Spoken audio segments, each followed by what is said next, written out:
നിങ്ങൾ റോമാലേഖനം എടുക്കുക. ഇപ്പം എടുക്കണ്ട, എടുക്കാൻ പറഞ്ഞാൽ വായിക്കുക സമയമുള്ളപ്പോൾ. റോമാലേഖനം വായിക്കുക, കൊരിന്തോസ് ലേഖനം വായിക്കുക, ഗലാത്യ ലേഖനം വായിക്കുക, എഫെസോസ് ലേഖനം വായിക്കുക. ഇതിൻ്റെ എല്ലാം തുടക്കത്തിൽ അപ്പസ്തോലന്മാർ മനുഷ്യൻ്റെ രോഗം, പ്രശ്നം, തകർച്ച, ഭാരം, കണ്ണുനീര് ഇത് മാറാൻ ഇങ്ങനെയൊന്നും അല്ല, ഇതായിരുന്നില്ല പ്രബോധനം. പറഞ്ഞേ ഹല്ലേലൂയ. അവർ യേശുക്രിസ്തുവിലൂടെ വെളിപ്പെട്ട രക്ഷയെക്കുറിച്ച് വിശദീകരിച്ചു. ആ രക്ഷയെക്കുറിച്ച് വിശദീകരിച്ചപ്പോൾ രോഗികൾ സുഖം പ്രാപിച്ചു, മനുഷ്യൻ്റെ പ്രയാസങ്ങൾ മാറി, അവന് ആശ്വാസം കിട്ടി, നിരാശ മാറി. അത് മാറുന്നതിനപ്പുറത്ത് അവൻ യേശുവിൽ വിശ്വസിക്കുന്നവനും നിത്യതയിൽ വിശ്വസിക്കുന്നവനുമായിട്ട് മാറി. പറഞ്ഞേ ഹല്ലേലൂയ. ഉദാഹരണം, പൗലോസിൻ്റെ തുവാല കൊണ്ട് പോലും രോഗികൾ സുഖപ്പെടുമായിരുന്നു. ശരിയോ തെറ്റോ? ശരിയോ തെറ്റോ? അപ്പോൾ അങ്ങനെ ഇരിക്കുന്ന പൗലോസ് ഫിലിപ്പിയിൽ വെച്ച് ജയിലിൽ കിടക്കുമ്പോൾ, റോമൻ ജയിലിൽ കിടക്കുന്ന സമയത്ത്, റോമിൽ ജയിലിൽ കിടക്കുന്ന സമയത്ത് ഫിലിപ്പിയിലെ സഭ പൗലോസ് അപ്പോസ്തലന് ഒരു സാമ്പത്തിക സഹായവുമായി എപ്പഫ്രാദിത്തോസ് എന്ന് പറയുന്നൊരു മനുഷ്യനെ അയച്ചു. അയാളുടെ പേര് എപ്പഫ്രാദിത്തോസ്. അപ്പോൾ എപ്പഫ്രാദിത്തോസിനെ ഫിലിപ്പിയിലെ സഭ ഫിലിപ്പോസിന് സഹായവുമായിട്ട് പൗലോസ് അപ്പോസ്തലന് സഹായവുമായിട്ട് ഫിലിപ്പിയിലെ സഭ എപ്പഫ്രാദിത്തോസിനെ അയച്ചു. കേൾക്കുന്നുണ്ടോ? അപ്പോൾ എപ്പഫ്രാദിത്തോസ് ചെന്ന് പൗലോസ് അപ്പോസ്തലന് ഈ സാമ്പത്തിക സഹായം കൊടുത്ത് ഫിലിപ്പിയിലെ ആളുകളുടെ ക്ഷേമമെല്ലാം പറഞ്ഞ് അവരുടെ അന്വേഷണമൊക്കെ കൊടുത്ത് അല്പദിവസങ്ങൾ അദ്ദേഹത്തിൻ്റെ കൂടെ താമസിച്ചു കഴിഞ്ഞപ്പോൾ എപ്പഫ്രാദിത്തോസ് രോഗിയായി. തുവാലയിട്ടാൽ എപ്പഫ്രാദിത്തോസ് സുഖപ്പെടും. പറഞ്ഞേ ഹല്ലേലൂയ. ആരുടെ കൂടാണ് ഇയാൾ താമസിക്കുന്നത്? ഇയാളുടെ തുവാല ഇട്ടാൽ മതി, എപ്പഫ്രാദിത്തോസ് സുഖപ്പെടും. അത്രയും ഹീലിംഗ് ഗിഫ്റ്റുള്ള ആളാണ്. പക്ഷെ പൗലോസ് എപ്പഫ്രാദിത്തോസിനെ പ്രാർത്ഥിച്ച് സുഖപ്പെടുത്തുന്നതിന് പകരം ഫിലിപ്പിയിലേക്ക് തിരിച്ചയച്ചിട്ട് പറഞ്ഞു, നിങ്ങൾ പ്രാർത്ഥിക്കണം, അവന് കുറച്ചുകൂടെ ആരോഗ്യം കിട്ടാൻ വേണ്ടി നിങ്ങൾ പ്രാർത്ഥിക്കണം. അപ്പസ്തോലന്മാരുടെ പ്രയോറിറ്റി രോഗശാന്തി ആയിരുന്നില്ല, നിത്യസത്യങ്ങളായിരുന്നു. പറഞ്ഞേ ഹല്ലേലൂയ. നിങ്ങൾക്ക് മനസ്സിലാവുന്നുണ്ടോ? ഇതിങ്ങനെ തലതിരിഞ്ഞ് പോയിക്കൊണ്ടിരിക്കുകയാണ്, കിഴുക്കാമ്പാട് മറിഞ്ഞുകൊണ്ടിരിക്കുകയാണ് ഇത് മുഴുവൻ. അതായത് നേരെ കിഴുക്കാമ്പാട് മറിഞ്ഞുകൊണ്ടിരിക്കുകയാണ്. അപ്പം എന്ത് സംഭവിച്ചു? ദൈവജനം ഈ രുചി പഠിച്ചു കഴിഞ്ഞു. ഏത് രുചി? അതായത് ഈ സൗഖ്യം മാത്രമല്ല, ഭൗതിക അനുഗ്രഹങ്ങൾ കിട്ടാൻ ധ്യാനം കൂടുക, പ്രാർത്ഥിക്കുക, വചനം കേൾക്കുക, പ്രസംഗം കേൾക്കുക, അവിടെ പോവുക, ഇവിടെ ഭൗതിക അനുഗ്രഹം. ഇത് തെറ്റാണ്, ഈ ദിശ തെറ്റാണ്. പറഞ്ഞേ ഹല്ലേലൂയ. ഹല്ലേലൂയ. മനസ്സിലായോ? അപ്പം തിന്നാൻ വേണ്ടി വന്ന ജനത്തോട് യേശു പറഞ്ഞു, നിങ്ങൾ ഈ അപ്പം തിന്നത് കൊണ്ട് എന്നെ അന്വേഷിച്ചു, പക്ഷെ നശിച്ചു പോകാത്ത അപ്പം തേടി എൻ്റെ അടുത്ത് വരിക. പറഞ്ഞേ ഹല്ലേലൂയ.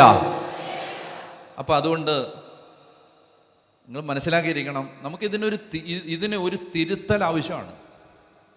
ഇതിപ്പോൾ ആളുകൾക്ക് ഇഷ്ടപ്പെട്ടില്ലെങ്കിലും ഇതിനൊരു തിരുത്തൽ ആവശ്യമാണ്. മനസ്സിലായല്ലോ? കൺവെൻഷൻ ആൾ വന്നാലും വന്നില്ലെങ്കിലും, ധ്യാനകേന്ദ്രങ്ങളിൽ ആൾ വന്നാലും വന്നില്ലെങ്കിലും ഇതിനൊരു തിരുത്തൽ ആവശ്യമാണ്. എന്ത്? ദൈവിക സത്യങ്ങൾ പഠിപ്പിച്ചുകൊണ്ടേയിരിക്കുക. അപ്പോൾ എന്ത് ചെയ്യും? കുറച്ച് പഠിച്ചു കഴിയുമ്പോൾ, ദൈവിക സത്യങ്ങളുടെ രുചി അറിഞ്ഞു കഴിയുമ്പോൾ അതിനുവേണ്ടി ആളുകൾ വരണം. പറഞ്ഞേ ഹല്ലേലൂയ. മനസ്സിലായോ? അതിനുവേണ്ടി വരണം. അങ്ങനെ വരുമ്പോൾ ചിലപ്പോൾ സൗഖ്യം കിട്ടുമായിരിക്കും, അങ്ങനെ വരുമ്പോൾ ചിലപ്പോൾ ഭൗതിക അനുഗ്രഹങ്ങൾ കിട്ടുമായിരിക്കും, ചിലപ്പോഴെന്നല്ല കിട്ടും. പക്ഷെ അതല്ല ലക്ഷ്യം. പറഞ്ഞേ ഹല്ലേലൂയ. അപ്പോൾ അതുകൊണ്ട് ഞാൻ നിങ്ങളോട് മുൻകൂട്ടി പറയുന്നു, ഇന്ന് നിങ്ങൾ വന്നുപോയി, നാളെ മുതൽ നിങ്ങൾക്ക് വരാതിരിക്കാം. ഇവിടെ ഇങ്ങനെയുള്ള കാര്യങ്ങൾ മാത്രമേ പറയൂ. നിങ്ങൾക്ക് വരാതിരിക്കാം. പറഞ്ഞേ ഹല്ലേലൂയ. ഇങ്ങനെയുള്ള കാര്യങ്ങൾ മാത്രമേ പറയൂ. മനുഷ്യരെ പ്രസാദിപ്പിക്കാൻ എന്തെങ്കിലും ഒരു വചനപ്രഘോഷണം നടത്താൻ നമുക്കൊരു നിയോഗം കിട്ടിയിട്ടില്ല. പറഞ്ഞേ ഹല്ലേലൂയ. എനിക്ക് കിട്ടിയിട്ടില്ല. അതുകൊണ്ട് മനുഷ്യർക്ക് സന്തോഷമാവാൻ വേണ്ടി അങ്ങനെ അത് നടക്കില്ല. പറഞ്ഞേ ഹല്ലേലൂയ. അതുകൊണ്ട് ഞാൻ നിങ്ങളോട് പറയുന്നു, ഞാൻ നേരിട്ടങ്ങ് പറയുകയാണ്, നിങ്ങൾക്ക് ഇത് ഇഷ്ടമല്ലെങ്കിൽ എന്ത് ചെയ്യണം? നാളെ മുതൽ വരരുത്. പറഞ്ഞേ ഹല്ലേലൂയ. നിങ്ങൾക്ക് ദൈവിക സത്യങ്ങൾ അറിയണോ? നിങ്ങൾ വരൂ, ഞാൻ നിങ്ങൾക്ക് പറഞ്ഞു തരാം. ആ കൂട്ടത്തിൽ നിങ്ങൾ വിഷമിക്കുന്നുണ്ട്, ആ കൂട്ടത്തിൽ നിങ്ങളുടെ പ്രയാസം മാറും. പക്ഷെ അതല്ല നമ്മുടെ ലക്ഷ്യം. എപ്പഫ്രാദിത്തോസ് രോഗിയാണെങ്കിലും സുഖപ്പെട്ടാലും പൗലോസിന് ഒരുപോലെ ഉള്ളൂ. പൗലോസിൻ്റെ ശ്രദ്ധ എപ്പഫ്രാദിത്തോസ് സ്വർഗത്തിലെത്തുമോ ഇല്ലയോ എന്നുള്ളതാണ്. നിങ്ങൾക്ക് ഇഷ്ടപ്പെടത്തില്ല. പറഞ്ഞേ ഹല്ലേലൂയ. അപ്പോൾ അതുകൊണ്ട് നിങ്ങൾ മനസ്സിലാക്കിയിരിക്കണം, നമ്മൾ രക്ഷയെക്കുറിച്ച് പഠിക്കാൻ പോവാണ്. രക്ഷ. ഇന്നലെ ഞാൻ പറഞ്ഞു, നമുക്ക് കിട്ടിയ വിശ്വാസത്തിൻ്റെ വില, നമ്മൾ തിരഞ്ഞെടുക്കപ്പെട്ടവരാണ്. അതുകൊണ്ട് നമ്മൾ ഇപ്പോൾ ഈ 4 ദിവസമുണ്ട് നമ്മുടെ മുമ്പിൽ. എനിക്കൊരു ദിവസം 2 മണിക്കൂർ വെച്ച് കിട്ടും. 8 മണിക്കൂറുണ്ട്. ഈ 8 മണിക്കൂർ കൊണ്ട് എന്താണ് ക്രിസ്തു യേശുവിലൂടെ വെളിപ്പെട്ട രക്ഷ, ഇത് ഞാൻ നിങ്ങളോട് പറയാൻ പോവുകയാണ്. പറഞ്ഞേ ഹല്ലേലൂയ. അപ്പം അതുകൊണ്ട് അത് കേട്ടുകൊണ്ടിരിക്കുമ്പോൾ ദൈവത്തിൻ്റെ ആത്മാവ് പ്രവർത്തിക്കും. യേശുവിന് ഇഷ്ടം അതാണ്, വേറൊന്നുമല്ല. നിങ്ങൾ മനസ്സിലാക്കിയിരിക്കണം, ഇത് നമ്മൾ സാത്താൻ്റെ കെണികളിൽ പോയി പെടരുത്. യേശുവിന് ഇഷ്ടം നമ്മൾ ദൈവിക കാര്യം. അപ്പം നിങ്ങൾ പറയും, അപ്പം ഞങ്ങളുടെ ഭൗതിക കാര്യങ്ങളോ? അപ്പം ഞങ്ങളുടെ ഭൗതിക ആവശ്യങ്ങൾ, ഞങ്ങളുടെ കൊച്ചിൻ്റെ പഠനം, ഞങ്ങൾ പോകുന്നത്, അച്ഛൻ അങ്ങനെ പറയാം, അച്ഛന് ഇങ്ങനെയുള്ള കൺസേണൊന്നും ഇല്ലല്ലോ. അപ്പം ഞങ്ങളുടെ വീട്ടിലെ കാര്യമോ, ഞങ്ങൾ വാടക കൊടുക്കുന്നു. ഒരു കാര്യം ഞാൻ നിങ്ങളോട് പറയാം. ഒരു വ്യക്തി യേശുവിനെ അറിയാനും യേശുവിൽ ആഴപ്പെടാനും യേശുവിലൂടെ വെളിപ്പെട്ട രക്ഷയെക്കുറിച്ച് വിശദാംശങ്ങൾ അറിയാനും ദൈവവചനം ആഴത്തിൽ പഠിക്കാനും തയ്യാറായാൽ യേശുവിൻ്റെ നാമത്തിൽ ഞാൻ നിങ്ങളോട് പറയുന്നു, തയ്യാറായാൽ അയാളുടെ ജീവിതത്തിലെ എല്ലാ കാര്യങ്ങളും, എല്ലാ ആവശ്യങ്ങളും ഒട്ടും താമസം വരാതെ നടത്തി തരുമെന്ന് യേശു വാഗ്ദാനം ചെയ്തിട്ടുണ്ട്. നടത്തി തരും, ഒരു സംശയം വേണ്ട അതിനകത്ത്. ഒരു കാര്യം കൂടെ ഞാൻ പറയാം, കടത്തി പറയുകയാണ്. അതായത് യേശുവിനെ മാത്രം അന്വേഷിച്ച് നടക്കുന്ന, യേശുവിനെ കുറിച്ച് അറിയാൻ, ബൈബിൾ വായിക്കുമ്പോൾ എനിക്ക് രക്ഷയെക്കുറിച്ച് അറിയണം, എനിക്ക് സ്വർഗത്തെക്കുറിച്ച് അറിയണം, എനിക്ക് മരണാനന്തര ജീവിതത്തെക്കുറിച്ച് അറിയണം, എനിക്ക് യേശുവിനെ കുറിച്ച് അറിയണം, എനിക്ക് കുരിശിൽ യേശുവിനെ രക്ഷിച്ചത് എങ്ങനെയാണെന്ന് അറിയണം, എനിക്ക് ഈ രക്ഷ നഷ്ടപ്പെടുമോ എന്നറിയണം. ഈ കാര്യങ്ങൾ അറിയാൻ വേണ്ടി ഒരാൾ വചനം അന്വേഷിച്ചു കൊണ്ടിരുന്നാൽ, കേട്ടുകൊള്ളുക, ഞാൻ പറയാണ്, കടത്തി പറയുകയാണ്, സത്യമാണത്. അതായത് ആ ഒരു കാര്യത്തിന് വേണ്ടി ഒരു വ്യക്തി യേശുവിനെ അന്വേഷിച്ചു കൊണ്ടിരുന്നാൽ ആ വ്യക്തി സ്വന്തം കാര്യങ്ങൾക്ക് വേണ്ടി പ്രാർത്ഥിക്കേണ്ട ആവശ്യം പോലും ഇല്ല. അതായത് ഈ കാര്യം ഒന്ന് നടത്തി തരാമോ എന്ന് ചോദിക്കേണ്ട ആവശ്യം പോലും ഇല്ല.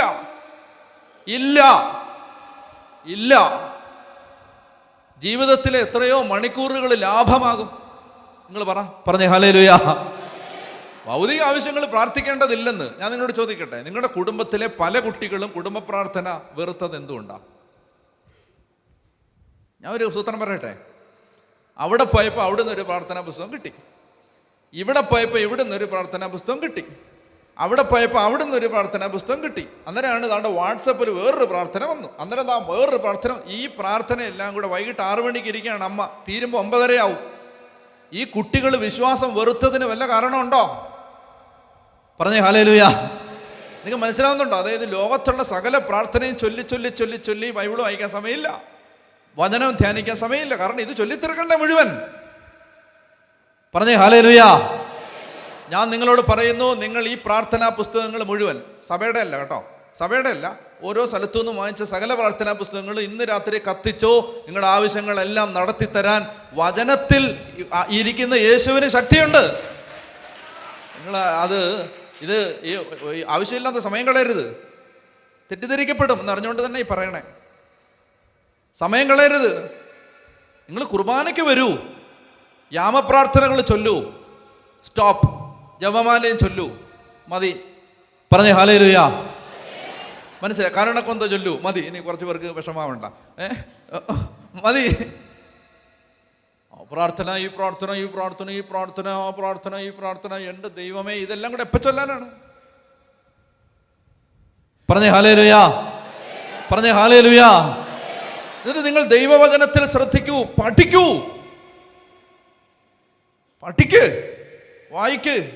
വായിച്ചിട്ട് ചോദിക്ക്, ഇതെന്താ ഇങ്ങനെ, എന്താ എൻ്റെ അർത്ഥം? ഈശോയെ നീ രക്ഷിച്ചു എന്ന് പറഞ്ഞാൽ എന്താ എൻ്റെ അർത്ഥം? യേശുവിലൂടെ മാത്രമേ രക്ഷയുള്ളൂ, യേശു ഏകരക്ഷകൻ. എന്താ അർത്ഥം?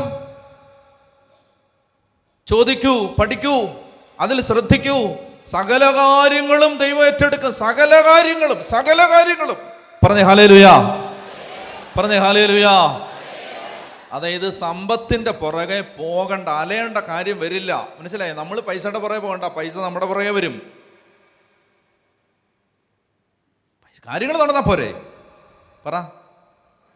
പോരെ? കാര്യങ്ങൾ ഇപ്പം തലേണക്കടി വെക്കാനൊന്നും കാശ് വേണ്ടല്ലോ ആർക്കും. കാര്യം നടന്നാൽ പോരെ. അത് നടക്കും, അത് നടക്കും, കൊണ്ടുത്തരും. എന്നോട് മനുഷ്യർ ചോദിച്ചിട്ടുണ്ട് നൂലെ കെട്ടി ഇറക്കുമെന്ന്. നീ കണ്ടിട്ടില്ലെങ്കിലും ഞാൻ കണ്ടിട്ടുണ്ട് നൂലെ കെട്ടി ഇറക്കുന്നത്. മനുഷ്യനെ ഇന്ന് രാത്രി ആത്മഹത്യ ചെയ്യാൻ പോവാണ്, ഒരു വഴിയില്ല. നൂലെ കെട്ടി ഇറക്കും ദൈവം. പറഞ്ഞേ ഹല്ലേലൂയാ. ഒറ്റ കാര്യം, ദൈവത്തെ അന്വേഷിക്കൂ, ദൈവത്തെ അന്വേഷിക്കൂ, വചനത്തെ അന്വേഷിക്കൂ, പഠിക്കുക. ഇതാണ് ഒരു ന്യായം. വല്ലതും തലേ കയറുന്നുണ്ടോ? ഉണ്ട്. രണ്ടാമത്തെ ന്യായം എന്താന്ന് വെച്ചാൽ, ഈ മുഴുവൻ മാനവകുലത്തിൻ്റെ മുഴുവൻ തകർച്ചയും ആരംഭിച്ചത് ഒരു പ്രത്യേക വിധത്തിലാണ്. മാനവകുലത്തിൻ്റെ മുഴുവൻ തകർച്ചയും ആരംഭിച്ചത് ഒരു പ്രത്യേക വിധത്തിലാണ്. എങ്ങനെയാന്ന് വെച്ചാൽ, ഇങ്ങോട്ട് നോക്കുക. ഉൽപ്പത്തി പുസ്തകത്തിൽ നമ്മൾ വായിക്കുന്നു, ഏദൻ തോട്ടത്തിൽ ആദ്യ മാതാപിതാക്കന്മാരെ ദൈവം പറുദീസയിലാക്കിയപ്പോൾ ദൈവം അവരോട് പറഞ്ഞു, നിങ്ങൾ എല്ലാം ഭക്ഷിച്ചു കൊള്ളുക, എന്നാൽ തോട്ടത്തിൻ്റെ നടുവിൽ നിൽക്കുന്ന നന്മതിന്മകളുടെ അറിവിൻ്റെ വൃക്ഷത്തിൽ നിന്ന് പഴം പറിച്ച് തിന്നരുത്.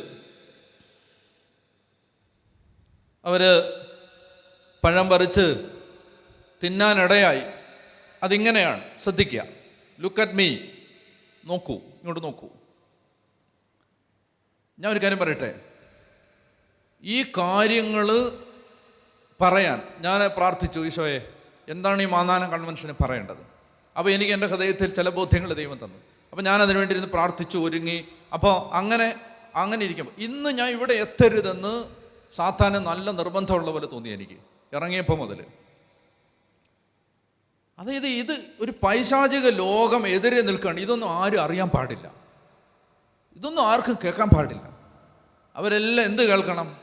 എങ്ങനെ അനുഗ്രഹം കിട്ടാം അത് കേൾക്കുക, എന്നിട്ട് അത് ശ്രദ്ധിക്കുക, അത് ചെയ്യുക. രക്ഷയെക്കുറിച്ച് ഇത് ഒരു സാത്താൻ്റെ ലോകം അങ്ങ് എഴുന്നേൽക്കും പെട്ടെന്ന്. ഇത് ആരെങ്കിലും ഒന്ന് പറയാൻ തുടങ്ങിയുണ്ടല്ലോ, പിശാചിൻ്റെ ലോകം നേരെ അങ്ങോട്ട് നിൽക്കും. പറഞ്ഞേ ഹല്ലേലൂയാ, പറഞ്ഞേ ഹല്ലേലൂയാ. മനസ്സിലായോ? അതുകൊണ്ട് ഞാൻ ഒന്നുകൂടെ ഉറപ്പിച്ചു, എന്നാൽ പിന്നെ ഇത് പറഞ്ഞിട്ടേ ഉള്ളെന്ന് വിചാരിച്ചു. എന്നാൽ പിന്നെ ഇത് പറഞ്ഞിട്ടേ ഉള്ളൂ, ഇനി അതിനകത്തൊരു കോംപ്രമൈസും ഇല്ല. പറഞ്ഞേ ഹല്ലേലൂയാ. അതായത് ഇതെല്ലാം തുടങ്ങുന്നത് എങ്ങനെയാണ്? ഇതിങ്ങനെയാണ്. നോക്ക്, look at me, look at me. ദൈവം പറഞ്ഞു തിന്നരുത്, തിന്നാൽ നീ മരിക്കും. തിന്നരുത്, തിന്നാൽ നീ മരിക്കും. സാത്താൻ പറഞ്ഞു തിന്നാൽ നീ അല്ലല്ലല്ല, അത് പിന്നെ തിന്നാൽ നീ അല്ല മരിക്കില്ല.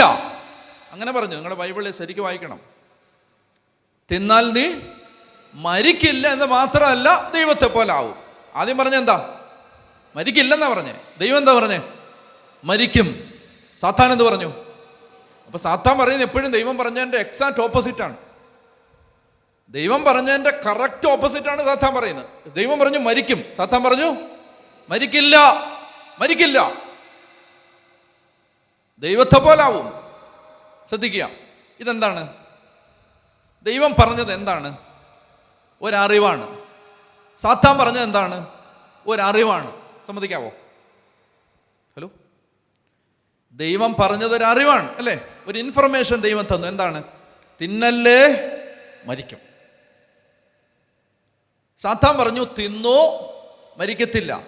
ഇത് രണ്ടും ഒരു ഇൻഫർമേഷൻ ആണോ, ഒരു അറിവാണോ? അതെ. ദൈവം പറഞ്ഞത്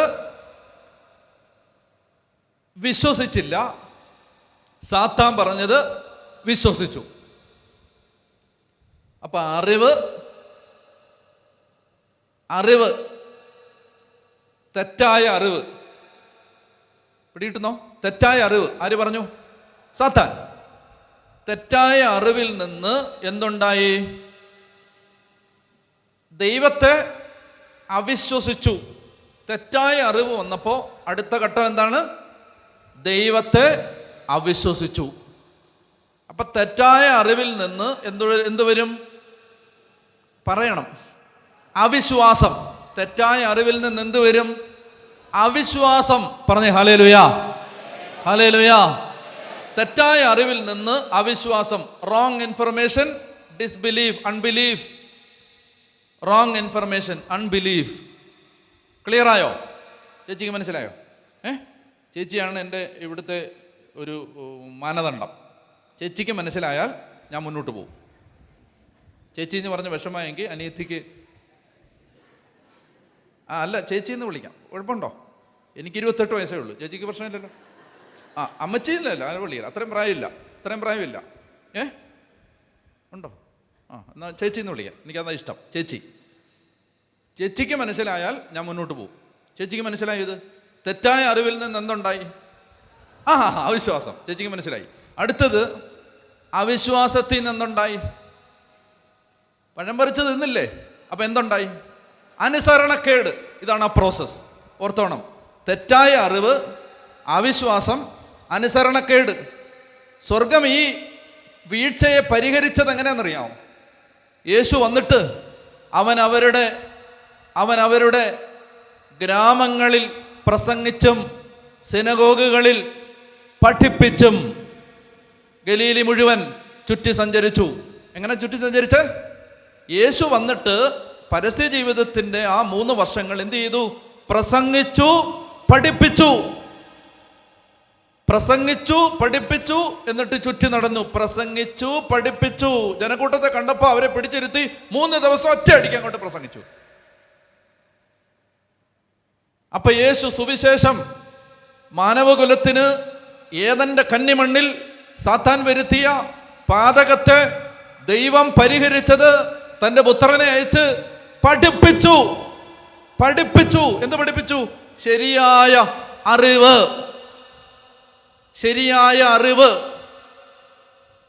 അപ്പൊ അതിൽ നിന്ന് എന്തുണ്ടാവും? പറ. മറ്റേത് തെറ്റായ അറിവിൽ നിന്ന് എന്താ ഉണ്ടായേ? അവിശ്വാസം. അപ്പൊ ശരിയായ അറിവിൽ നിന്ന് എന്തുണ്ടാവും? വിശ്വാസത്തിൽ നിന്നുണ്ടാവും അനുസരണം. പറഞ്ഞ ഹല്ലേലൂയ. വിശ്വാസമില്ലാത്ത ഒരാൾക്കും ദൈവത്തെ അനുസരിക്കാൻ പറ്റില്ല. ദൈവത്തെ അനുസരിക്കാൻ പറ്റുന്ന വിശ്വാസം ഉണ്ടാകണമെങ്കിൽ ശരിയായ അറിവുണ്ടാവണം. ശരിയായ അറിവില്ലാത്തവർക്ക് വിശ്വാസമില്ലാത്തവർക്ക് അനുസരണമില്ല. പറഞ്ഞേ ഹല്ലേലൂയ. അപ്പൊ ദൈവത്തെ അനുസരിക്കണമെന്ന് ഒരാൾക്ക് തോന്നണമെങ്കിൽ അയാൾക്ക് എന്തുണ്ടാവണം? അതാണ് പറയുന്നത്. ഹെബ്രായ ലേഖനത്തിൽ പറയുന്നുണ്ട്. എന്താണ് പറയുന്നത്? എങ്ങോട്ടാണ് പോകേണ്ടതെന്ന് അറിയാൻ പാടില്ലാതിരുന്നിട്ടും അവൻ വിശ്വസിച്ചത് കൊണ്ട് അനുസരിച്ചു. പിടികിട്ടുന്നോ? ഹെബ്രായ ലേഖനത്തിന്റെ 11 പെട്ടെന്ന് എടുക്ക്. ഹെബ്രായ ലേഖനത്തിന്റെ 11:8 മുതൽ. ഹെബ്രായ ലേഖനത്തിന്റെ 11:8 മുതൽ. വിശ്വാസം മൂലം അബ്രാഹാം തനിക്ക് അവകാശമായി ലഭിക്കാനുള്ള സ്ഥലത്തേക്ക് പോകാൻ വിളിക്കപ്പെട്ടപ്പോൾ എന്ത് ചെയ്തു? പറ. 8 വായിച്ചേ ചേച്ചി, വേഗം എടുക്കണം. എബ്രായർ 11:8 പെട്ടെന്ന് വായിച്ചേ. വായിക്കാൻ കൊണ്ട് കണ്ണ് കാണത്തില്ലേ? 11:8. വിശ്വാസം മൂലം അബ്രാഹാം തനിക്ക് അവകാശമായി ലഭിക്കാനുള്ള സ്ഥലത്തേക്ക് പോകാൻ വിളിക്കപ്പെട്ടപ്പോൾ അപ്പൊ അനുസരിച്ചു. എന്തുമൂലം? വിശ്വാസം മൂലം. ശരിയായ അറിവിൽ നിന്നേ വിശ്വാസം ഉണ്ടാവും. വേറൊരു വചനം വായിക്കും. റോമാലേഖനം 10-ാം അധ്യായം 17-ാം തിരുവചനം. ഇപ്പൊ വിശ്വാസത്തിൽ നിന്ന് അനുസരണം ഉണ്ടെന്ന് ബൈബിളിൽ കണ്ടല്ലോ. ഇനി അടുത്ത എന്താണ്? വിശ്വാസം എവിടുന്ന വരുന്നത്? വായിക്കുക. റോമർ 10:17. ആകയാൽ വിശ്വാസം കേൾവിയിൽ നിന്നും, കേൾവി അനുഗ്രഹം പ്രാപിക്കാനുള്ള പ്രസംഗത്തിൽ നിന്നും. ആണോ? വിശ്വാസം കേൾവിയിൽ നിന്നും, കേൾവി പെട്ടെന്ന് അനുഗ്രഹം പ്രാപിക്കാനുള്ള അറിവിൽ നിന്നും. ആണോ? പിന്നെ ക്രിസ്തുവിനെ കുറിച്ചുള്ള അറിവ്. മനസ്സിലാവുന്നല്ലോ? ക്രിസ്തുവിനെ കുറിച്ചുള്ള അറിവ്. വേറെ എന്തെങ്കിലും അറിവല്ല. യേശുവിനെ കുറിച്ച് അറിയണം. വേറെ എന്തെങ്കിലും അറിഞ്ഞിട്ട് കാര്യമില്ല. ലോകത്തുള്ള വേറെ ഏതെങ്കിലും കാര്യത്തെക്കുറിച്ച് അറിഞ്ഞിട്ട് ഒരു കാര്യമില്ല. യേശുവിനെ കുറിച്ചുള്ള അറിവ് എന്താ? യേശുവിൻ്റെ വേറെ ബാക്കി ഡീറ്റെയിൽസ് ഒന്നുമല്ല. എന്തെന്നറിയാമോ? അത് പറയുന്നുണ്ട്. അത് 1 കൊരിന്തോസ് 2:2 പറയുന്നുണ്ട്. എന്താണ് യേശുവിനെ കുറിച്ചുള്ള അറിവ്? 1 കൊരിന്തോസ് 2:2 പെട്ടെന്ന് വായിക്കും. നിങ്ങളുടെ ഇടയിലായിരുന്നപ്പോൾ യേശു ക്രിസ്തുവിനെ കുറിച്ചല്ലാതെ, അതും ക്രൂശിതനായവനെ കുറിച്ചല്ലാതെ. അപ്പൊ യേശുവിനെ കുറിച്ചുള്ള അറിവ് സമം യേശുവിന്റെ കുരിശിനെ കുറിച്ചുള്ള അറിവ്. യേശു എന്തിന് കുരിശിൽ തറയ്ക്കപ്പെട്ടു? യേശു എന്തിന് പീഡ സഹിച്ചു? യേശു എന്തിന് മനുഷ്യാവതാരം ചെയ്തു? യേശു എന്തിന് ഉയർത്തെഴുന്നേറ്റു? യേശു എന്തിന് സ്വർഗാരോഹണം ചെയ്തു? യേശു എന്തിന് മനുഷ്യനായി? യേശുവിലൂടെ വെളിപ്പെട്ട, കുരിശിലൂടെ വെളിപ്പെട്ട രക്ഷയെക്കുറിച്ചുള്ള അറിവാണ് യേശുവിനെ കുറിച്ചുള്ള അറിവ്. മനസ്സിലായോ? മനസ്സിലായി. യേശുവിനെ കുറിച്ചറിഞ്ഞാൽ വിശ്വാസമുണ്ടാവുകയും വിശ്വാസമുണ്ടായാൽ അനുസരണം ഉണ്ടാവുകയും ചെയ്യും. ഈ അനുസരണത്തിലൂടെയാണ് നാം നിത്യജീവൻ പ്രാപിക്കുന്നത്. പറഞ്ഞേ ഹല്ലേലൂയാ, പറഞ്ഞേ ഹല്ലേലൂയാ, ഹല്ലേലൂയാ. ഈ അനുസരണത്തിലൂടെയാണ് നാം നിത്യജീവൻ പ്രാപിക്കുന്നത്. മനസ്സിലാവുന്നുണ്ടോ? അതായത് വിശ്വാസമുണ്ട്, അനുസരണം ഇല്ല. അതെന്ത് ചെയ്യും? അവർ ഉറപ്പായിട്ട് മാറും. വിശ്വാസമുണ്ട്, പക്ഷെ അനുസരണം ഇല്ല. വിശ്വാസം എന്ന് ഞാൻ പറഞ്ഞാൽ ശരിക്കുള്ള വിശ്വാസമല്ല. ശരിക്കുള്ള വിശ്വാസം ഉണ്ടെങ്കിൽ എന്തുണ്ടാവും? അനുസരണം ഉണ്ടാവും. നിങ്ങൾ ആലോചിച്ച് നോക്കൂ. ഞാൻ മൗണ്ട് കാർമൽ ധ്യാന കേന്ദ്രത്തിൻ്റെ അവിടെ ശുശ്രൂഷ ചെയ്യുന്ന ഒരാളാണ്. 2017 ഞാൻ അവിടെ 2017 അവിടെ എത്തി. അവിടെ അന്ന് മുതൽ അവിടെയാണ് താമസിക്കുന്നത്. കേട്ടോണേ, കയ്യും കാലും ഒക്കെ അവനവൻ്റെ ആണെന്ന് നോക്കണം കേട്ടോ. ഇടയ്ക്ക് എഴുന്നേൽപ്പിക്കാം, എനിക്കറിയാൻ ബുദ്ധിമുട്ടാന്നിരിക്കുന്നത്. ഇപ്പോൾ ഈ 2017 അവിടെ എത്തി. ഇപ്പോൾ 2023 അപ്പോൾ അത്യാവശ്യം ദൈവം കാര്യങ്ങളൊക്കെ എല്ലാം നന്നായിട്ട് ചെയ്ത് എല്ലാം അങ്ങനെ നന്നായിട്ട് ദൈവകൃപയാൽ നന്നായിട്ട് നടക്കുന്നു. കേട്ടോണേ, ഇപ്പം ഇന്ന് രാത്രി ഞാൻ തിരുവനന്തപുരത്തിന് ഇന്ന് പോവാം. ഇപ്പം നാളെ ഞങ്ങളുടെ ബിഷപ്പിനെ കാണും രാവിലെ.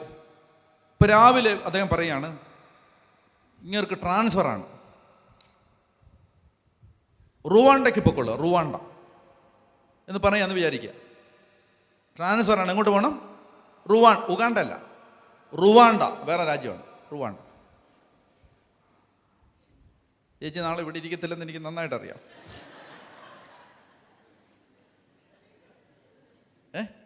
അവിടെ തന്നെ ഇരുന്നോണം. അപ്പോൾ നാളെ രാവിലെ ഞാൻ ബിഷപ്പിനെ കാണുമ്പോൾ അദ്ദേഹം എന്നോട് പറയും, എന്ത് പറയും? ട്രാൻസ്ഫറാണ്. എങ്ങോട്ടാണ്? റുവാണ്ടയ്ക്ക്. ശ്രദ്ധിച്ചേ, പെട്ടെന്ന് അങ്ങനെ പറഞ്ഞാൽ നമുക്ക് പ്രയാസമാണ്. കാരണം ഇനി എല്ലാം പെട്ടെന്ന് മറ്റന്നാൾ പോകണം. മാന്നാനം കൺവെൻഷൻ കഴിഞ്ഞ ഉടനെ പോകണം. എങ്ങോട്ടാണ്? റുവാണ്ടയ്ക്ക്. എൻ്റെ ചോദ്യം, ഞാൻ ഇത്രയും സുവിശേഷം പ്രസംഗിച്ച ഞാൻ കേട്ടോ, നാളെ ഒരു പന്തലം കെട്ടി മൗണ്ട് കാർമലിൻ്റെ മുമ്പിൽ സമരം ഇരിക്കാമെന്ന് വിചാരിച്ചു. ഞാൻ മാറത്തില്ല. കാരണം എന്താണ്? ഒരു ചക്കച്ചുള പോലും ഇല്ലാതിരുന്ന സ്ഥലത്ത് ഞാൻ വന്നിട്ടാണ് ഇതെല്ലാം ഉണ്ടായത്. ഞാൻ മാറത്തില്ല എന്ന് ഞാൻ പറഞ്ഞാൽ എനിക്ക് വിശ്വാസവും ഇല്ല, അനുസരണവും ഇല്ല. എന്നാൽ ഞാൻ പറയുകയാണ്, തിരുമേനി 2-3 ദിവസം തരണം, 2-3 ദിവസം തരണം. കാരണം കുറച്ച് കാര്യങ്ങളൊക്കെ ഒന്ന് സെറ്റ് ചെയ്യാനുണ്ട്. ഞാൻ പൊക്കോളാം. ഒരാഴ്ച തന്നേരും. ഒരാഴ്ച കൊണ്ട് എല്ലാം റെഡിയാക്കി കെട്ടിപ്പറക്കി പെട്ടിയെടുത്ത് ഹല്ലേലൂയ പാടി റുവാണ്ടയ്ക്ക് യാത്ര തിരിച്ചാൽ ഞാൻ ഈ പ്രസംഗിച്ചതെല്ലാം ദൈവത്തിൻ്റെ കാര്യങ്ങളും, ഈ പ്രസംഗിച്ചതെല്ലാം പരിശുദ്ധാത്മാവിൽ പ്രസംഗിച്ചതും, ഈ വിശ്വസിച്ചതെല്ലാം ദൈവത്തിൻ്റെ വിശ്വാസവും ആണെന്ന് ലോകത്തിന് ബോധ്യപ്പെടും. നിങ്ങൾക്ക് മനസ്സിലായില്ലേ? അല്ല, നിങ്ങൾ വിചാരിക്കണം നാളെ ഡാനിയലച്ചൻ അവിടെ കൊടിയും കുത്തിയിരിക്കുകയാണ്. അപ്പം നിങ്ങൾ എന്ത് പറയും? ഇയാളാണോ ഈ പ്രസംഗിച്ചത്? ഇയാൾ എന്താ ഈ പ്രസംഗിച്ചത്? ഇയാൾക്ക് വിശ്വാസം ഉണ്ടായിരുന്നോ? നിങ്ങൾക്ക് മനസ്സിലാവുന്നുണ്ടോ? അപ്പോൾ അനുസരിക്കാൻ എനിക്ക് മാനുഷികമായിട്ട് പെട്ടെന്ന് എന്നോട് മാറാൻ പറഞ്ഞാൽ എനിക്ക് ചിലപ്പോൾ ഇത്തിരി വിഷമം വരുമായിരിക്കും, പെട്ടെന്ന് മാറാൻ പറഞ്ഞാൽ. എന്നാൽ നിശ്ചയമായിട്ടും 2-3 ദിവസത്തിനുള്ളിൽ ഞാൻ പെട്ടിയെടുത്ത് ഇറങ്ങിയില്ലെങ്കിൽ അത് എനിക്ക് വിശ്വാസമില്ല എന്നുള്ളതിൻ്റെ തെളിവാണ്. എന്തുകൊണ്ട്? ശ്രദ്ധിക്കുക. വിശ്വാസമില്ല, എനിക്ക് വിശ്വാസമില്ല. എന്തുകൊണ്ടാണ് അങ്ങനെ പറയുന്നത്? എനിക്ക് കർത്താവ് ഒരു സ്ഥലമാറ്റം തരുമ്പോൾ ഞാൻ എന്തു വിശ്വസിക്കണം? ഞാൻ ചെയ്തുകൊണ്ടിരിക്കുന്നത് യേശുവിൻ്റെ ശുശ്രൂഷയാണ്.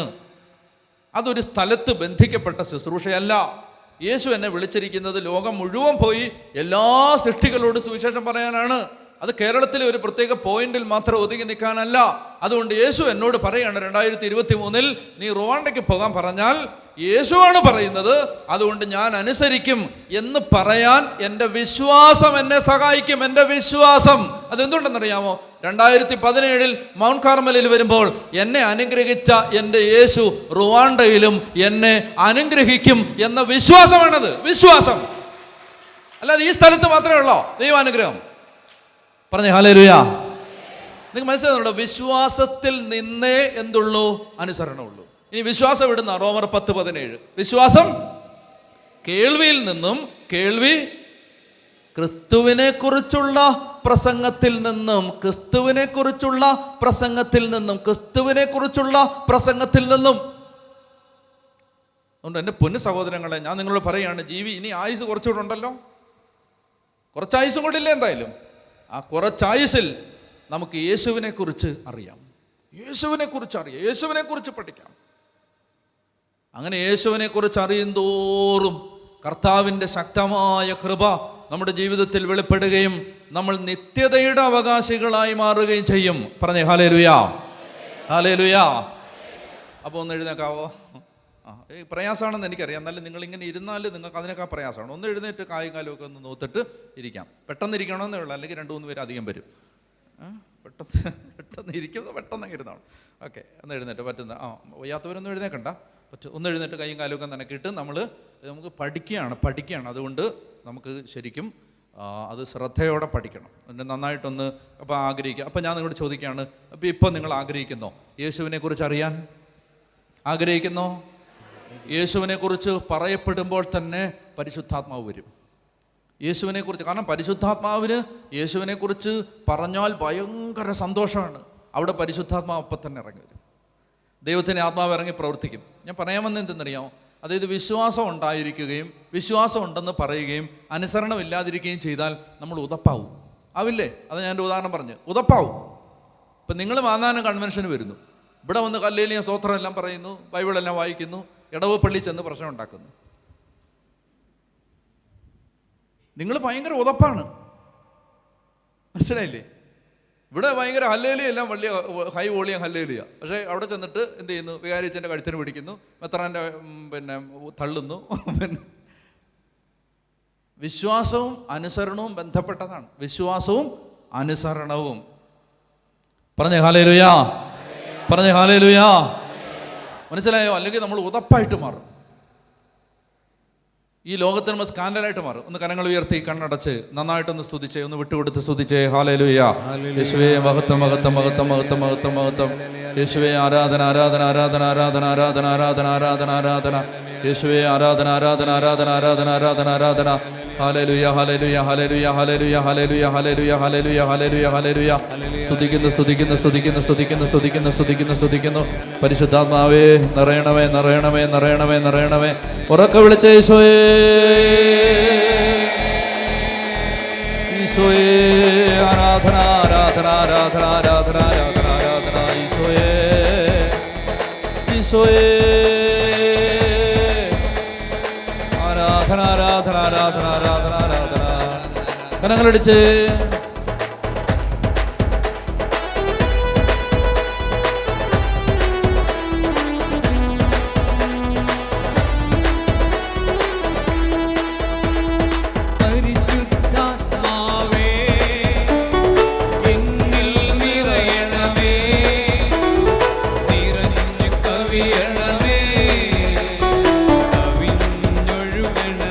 പരിശുദ്ധാത്മാവേ, പരിശുദ്ധാത്മാവേ എന്നിൽ നിറയണമേ, നിറഞ്ഞു കവിയണമേ, കവിഞ്ഞൊഴുകണമേ.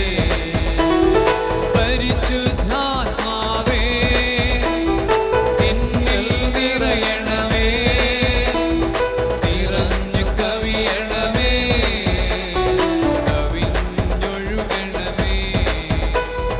പുതിയൊരു ജനനം നൽകും പരിശുദ്ധാത്മാവേ, പുതിയൊരു ശക്തിയിലുണരാ കൃപ നീ ചൊരിയണമേ. പുതിയൊരു ജനനം നൽകും പരിശുദ്ധാത്മാവേ, പുതിയൊരു ശക്തിയിലുണരാ കൃപ നീ ചൊരിയണമേ. പരിശുദ്ധാത്മാവേ, പരിശുദ്ധാത്മാവേ എന്നിൽ നിറയണമേ, നിറഞ്ഞു കവിയണമേ, കവിഞ്ഞൊഴുകണമേ. പരിശുദ്ധാത്മാവേ, പരിശുദ്ധാത്മാവേ എന്നിൽ നിറയണമേ,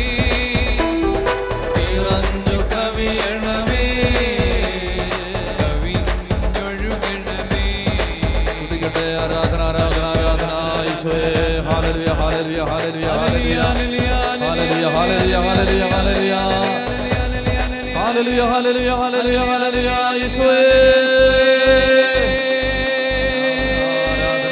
ആരാധന ആരാധന ആരാധന ആരാധന ഹല്ലേലൂയ ഹല്ലേലൂയ ഹല്ലേലൂയ ഹല്ലേലൂയ ഹല്ലേലൂയ.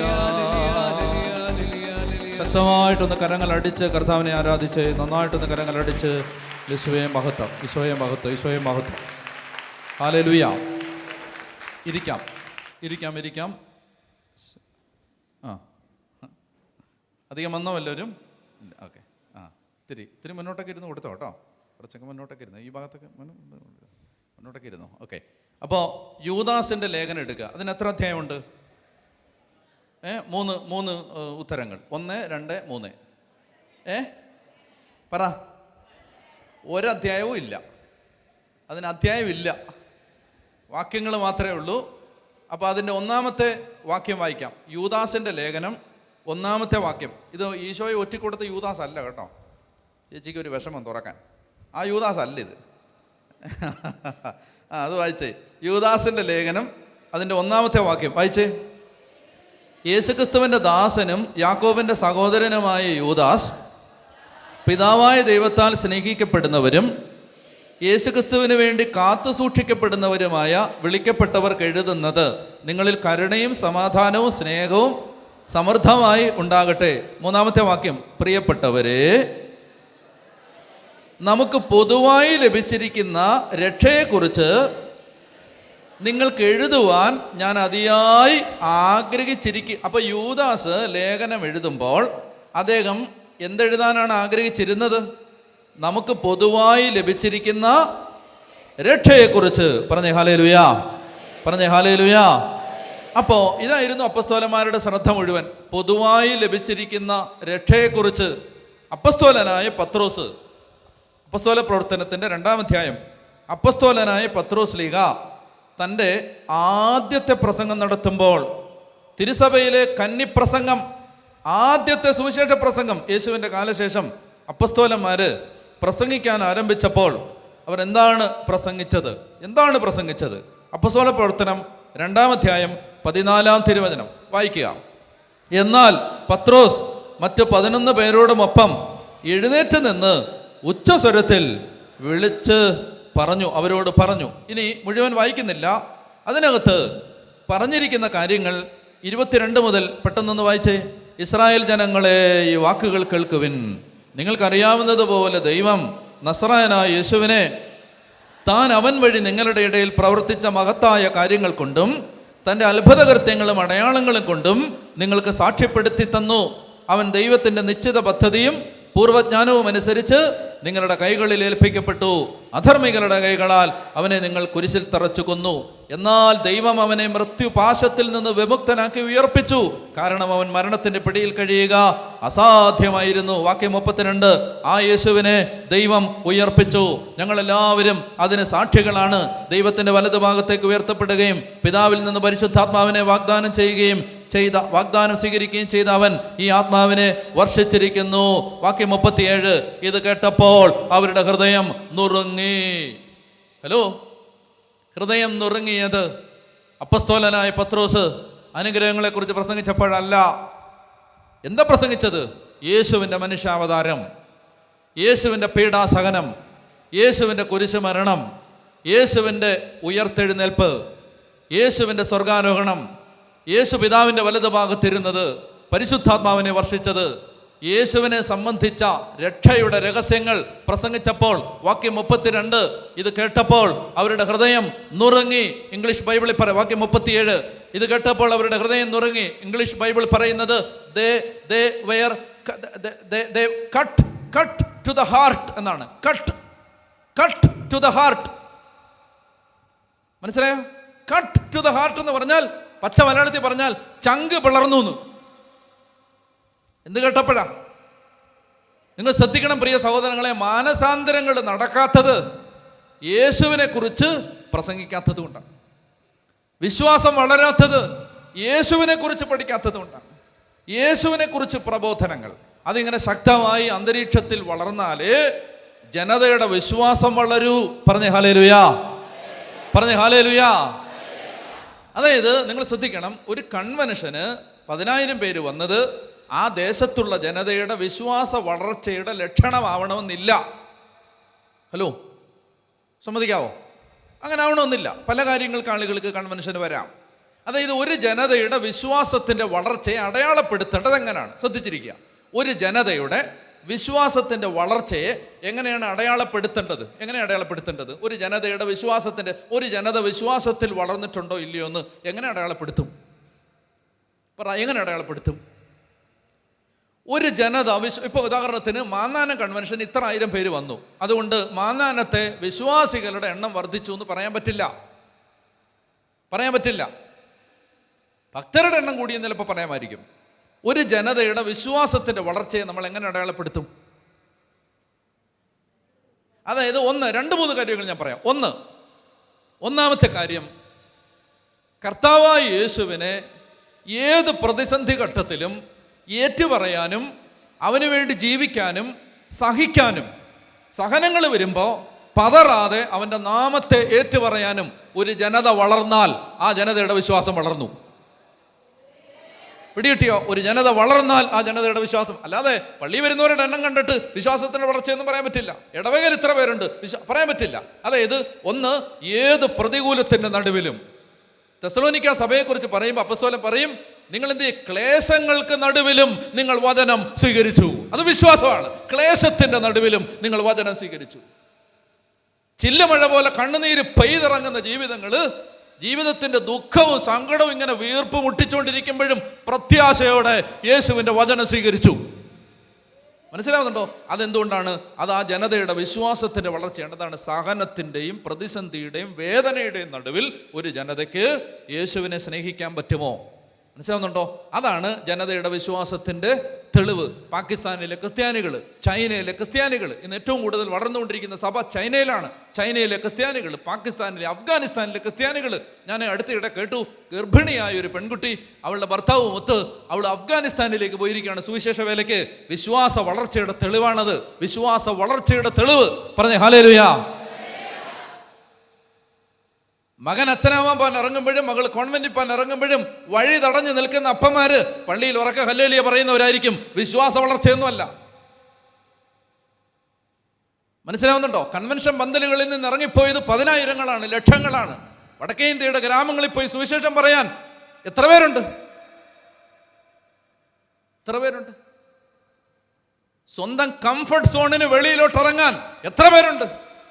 ലക്ഷക്കണക്കിന് ആളുകൾ വചനം കിട്ടുമെന്ന് പറഞ്ഞിട്ട് കാര്യമുണ്ടോ? ഇല്ല. മനസ്സിലായല്ലോ? സ്വന്തം കംഫർട്ട് സോണിന്റെ പുറത്തിറങ്ങി യേശുവിന് വേണ്ടി വ്യയം ചെയ്യാൻ തയ്യാറുള്ളൊരു ജനത രൂപപ്പെട്ടോ, ആ സഭ വിശ്വാസ വളർച്ചയുള്ള സഭയാണ്. ആരെയും നോക്കണ്ട, ആരുടെയും നേരെ കണ്ണാടി പിടിക്കണ്ട. കണ്ണാടി തനിക്ക് നേരെ പിടിച്ചിട്ട് ചോദിക്കണം, ഈ രാത്രിയിൽ എന്തുമാത്രം എൻ്റെ വിശ്വാസം വളർന്നിട്ടുണ്ട്? യേശുവിന് വേണ്ടി സഹിക്കാനും, യേശുവിന് വേണ്ടി കഷ്ടപ്പെടാനും, യേശുവിന് വേണ്ടി പാടുപീടൊക്കെ സഹിക്കാനും, യേശുവിന് വേണ്ടി ആത്മാക്കളെ നേടാനും. അതായത് നിങ്ങൾ ശ്രദ്ധിക്കണം, 2 കൂട്ടം മനുഷ്യരുണ്ട് വിശ്വാസ ജീവിതത്തിൽ. ഒന്ന് വാങ്ങാൻ വരുന്നവരും, 2 കൊടുക്കാൻ വരുന്നവരും. ഭക്തര് വാങ്ങാൻ വരുന്നതാണ്. അവർ ദൈവത്തെ ആരാധിക്കാൻ വരുന്നത് എന്തിനാണ്? വാങ്ങാനാണ്. എന്നാൽ ശിഷ്യൻ ആരാണെന്നറിയാമോ? കൊടുക്കാൻ വരുന്നവനാണ്. കൊടുക്കാൻ. പറഞ്ഞേ ഹല്ലേലൂയ. അപ്പോൾ ഞാൻ പറഞ്ഞു വരികയാണ്, ഇവിടെ ദൈവത്തിൻ്റെ വചനം പറയുകയാണ്, എന്താണ്? ക്ലേശങ്ങൾക്ക് നടുവിലും അനിതര സാധാരണമായ പ്രയാസങ്ങൾക്ക് നടുവിലും നിങ്ങൾ എന്ത് ചെയ്തു? നിങ്ങൾ ദൈവത്തിൻ്റെ വചനം സ്വീകരിച്ചു. അപ്പോൾ ഒരു ജനത വിശ്വാസത്തിൽ വളരണമെങ്കിൽ ആ ജനത യേശുവിനെ കുറിച്ച് കേൾക്കണം. അതാണ് റോമർ 10:17. എന്നോടൊന്ന് വായിച്ചേ, അടുത്ത കാര്യത്തിലേക്ക് പോവാം. റോമാലേഖനം 10-ാം അധ്യായം 17-ാം തിരുവചനം. ആകയാൽ വിശ്വാസം കേൾവിയിൽ നിന്നും, കേൾവി ക്രിസ്തുവിനെ കുറിച്ചുള്ള പ്രസംഗത്തിൽ നിന്നുമാണ്. അപ്പൊ അതുകൊണ്ട് എന്നൊക്കെ പറഞ്ഞേ ഹല്ലേലൂയ. ഉച്ചത്തി പറഞ്ഞേ ഹല്ലേലൂയ. യേശുവേ നന്ദി, യേശുവേ സ്തുതി, യേശുവേ ആരാധന. അപ്പൊ അതുകൊണ്ട് നമ്മൾ ചില വാക്യങ്ങൾ വായിച്ച് രക്ഷയിലേക്ക് കടക്കുകയാണ്. രക്ഷ ഒരു വചനം വായിക്കാം. എഫേസോസ് 2:8. എഫേഷ്യൻസ് 2:8. രക്ഷ, ആ വിഷയത്തിലേക്ക് കടക്കാം. എഫേസോസ് 2:8. അവർക്ക് വായിച്ചോ? Very good. വിശ്വാസം വഴി കൃപയാലാണ് നിങ്ങൾ രക്ഷിക്കപ്പെട്ടത്. അത് നിങ്ങൾ നേടിയെടുത്തതല്ല, ദൈവത്തിൻ്റെ ദാനമാണ്. അപ്പോൾ രക്ഷ കണ്ടോ, ഈ വാക്കൊന്ന് പരിചയപ്പെടാൻ വേണ്ടി 2-3 വാക്യങ്ങൾ വായിക്കുന്നതേ ഉള്ളൂ. വിശ്വാസം വഴി കൃപയാലാണ് നിങ്ങൾ രക്ഷിക്കപ്പെട്ടത്, അത് നിങ്ങൾ നേടിയെടുത്തതല്ല, മറിച്ച് ദൈവത്തിൻ്റെ ദാനമാണ്. 2:8 വായിച്ചു അല്ലേ? വിശ്വാസം വഴി അത് 9 അത് പ്രവൃത്തികളുടെ ഫലമല്ല, തന്മൂലം അതിലാരും അഹങ്കരിക്കേണ്ടതും ഇല്ല. രക്ഷ. അപ്പോൾ ചോദ്യം ശ്രദ്ധിക്കുക. അങ്ങനെയാണെങ്കിൽ എൻ്റെ ചോദ്യം, എന്താണ് രക്ഷ? രക്ഷ എന്ന് പറഞ്ഞാൽ നിങ്ങളുടെ മനസ്സിലേക്ക് വരുന്നത് എന്താണ് രക്ഷ? അല്ല, രക്ഷ എന്ന് പറയുമ്പോൾ നിങ്ങൾ കൃത്യ ഉത്തരവൊന്നും പറയണമെന്നില്ല. നിങ്ങളുടെ മനസ്സിൽ രക്ഷ, യേശു എന്നെ രക്ഷിക്കുന്നു. യേശു എന്ന വാക്കിൻ്റെ അർത്ഥം ദൈവം രക്ഷിക്കുന്നു എന്നാണ്. യേശു എന്ന വാക്കിൻ്റെ അർത്ഥം ദൈവം രക്ഷിക്കുന്നു. അപ്പോൾ യേശു എൻ്റെ രക്ഷകനാണ് എന്ന് നിങ്ങൾ പറഞ്ഞാൽ, ഈ രക്ഷ എന്ന വാക്ക് കേൾക്കുമ്പോൾ നിങ്ങളുടെ മനസ്സിലേക്ക് വരുന്ന ചിന്ത എന്താണ് രക്ഷ? അതിന് ഒരു 3 തലമുണ്ട്. 3 തലം. ഒന്നാമത്തേത്, രക്ഷ എന്ന് പറഞ്ഞാൽ ഒരു മനുഷ്യൻ മരിക്കുമ്പോൾ ആ മനുഷ്യൻ്റെ മുമ്പിൽ പ്രധാനമായും 2 സാധ്യതകളാണുള്ളത്. ഒരു മനുഷ്യൻ മരിക്കുമ്പോൾ, ഞങ്ങൾ അക്രൈസ്തവരായ സഹോദരങ്ങളോട് സുവിശേഷം പ്രസംഗിക്കാൻ വേണ്ടി ഒരു ലഘുലേഖ തയ്യാറാക്കിയിട്ടുണ്ട്, ലീഫ്ലെറ്റ്. അതിൻ്റെ ആദ്യത്തെ സെൻറ്റൻസ് ഇങ്ങനെയാണ്: നിങ്ങൾ മരിക്കാൻ ഇനി എത്ര മണിക്കൂർ കൂടി ബാക്കിയുണ്ടാവും?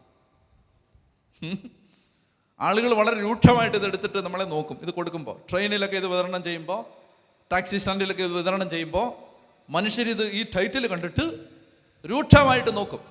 ഇപ്പോൾ ട്രെയിനിൽ ഇങ്ങനെ വിതരണം ചെയ്ത് ഒരു കമ്പാർട്ട്മെൻറ്റിൻ്റെ അങ്ങേറ്റത്തെത്തിയിട്ട് തിരിച്ച് ഈ സീറ്റിലേക്ക് നടന്നു വരുമ്പോൾ ഇത് വിതരണം ചെയ്യുന്ന ആളുകൾ കാണാം. അങ്ങോട്ട് പോകുമ്പോൾ അവരുടെ പുറകിൽ നിന്ന് ഇവർ പരിഹാസത്തോടെ പലതും പറയുന്നത് കേൾക്കാം, ഈ ടൈറ്റിൽ വായിച്ചിട്ട്. തിരിച്ചു വരുമ്പോൾ എല്ലാവരും വളരെ ശ്രദ്ധയോടെ ഇത് വായിച്ചിരിക്കുന്നത് കാണാം. ഇപ്പം ടൈറ്റിൽ ഇതാണ്: നിങ്ങൾ മരിക്കാൻ ഇനി എത്ര മണിക്കൂർ ഉണ്ടാവും? നിങ്ങൾ മരിക്കും എന്ന് നിങ്ങൾ ചിന്തിച്ചിട്ടുണ്ടോ? മരിക്കും. സത്യം പറഞ്ഞാൽ മനുഷ്യൻ്റെ ഈ പെടാപ്പാടെല്ലാം എന്തിനു വേണ്ടിയാണ്? ഒരു ദിവസം മരിക്കുമെന്നുള്ളൊരു അറിവിലാണ്. മരിക്കുന്നതിന് മുമ്പ് എന്തെങ്കിലുമൊക്കെ ഒന്ന് ചെയ്തിട്ട് മരിക്കണം. മരിക്കുന്നതിന് മുമ്പ് പിള്ളേർക്കെല്ലാം എന്തെങ്കിലുമൊക്കെ ഒന്ന് ഉണ്ടാക്കി വെച്ചിട്ട് മരിക്കണം. മരണം വരും ഒരു നാൾ, ഓർക്കുക മർത്യാ നീ. മനസ്സിലായോ? ഇന്നലെ ഉള്ളവരോ ഇന്നില്ല, നമ്മളെ നാളെ കാണത്തുമില്ല. അപ്പം മനുഷ്യൻ മരിക്കും. മരണം. വചനം പറയുന്നു അതിനുശേഷം വിധി. ദൈവവചനം പറയുന്നു ഒരിക്കൽ ജനിച്ച എല്ലാവരും മരിക്കും, അതിനുശേഷം വിധി. ഉറക്കെ പറഞ്ഞേ ഹല്ലേലൂയാ. ഉറക്കെ പറഞ്ഞേ ഹല്ലേലൂയാ. യേശുവേ നന്ദി, യേശുവേ സ്തുതി, യേശുവേ ആരാധന. അപ്പൊ ദൈവത്തിന്റെ വചനം പറയുകയാണ്, നമ്മൾ ജനിച്ചിട്ടുള്ള സകല മനുഷ്യരും മരിക്കും. മരിച്ചു കഴിയുമ്പോൾ നമുക്കൊരു വിധിയുണ്ട്. ക്രിസ്തുവിൻ്റെ ന്യായാസനത്തിന് മുമ്പിൽ എല്ലാ ആളുകളും വരേണ്ടി വരും. എല്ലാ മനുഷ്യരും യേശുവിൻ്റെ ന്യായാസനത്തിന് മുമ്പിൽ വരേണ്ടി വരും. എന്നൊക്കെ പറഞ്ഞേ ഹല്ലേലൂയാ.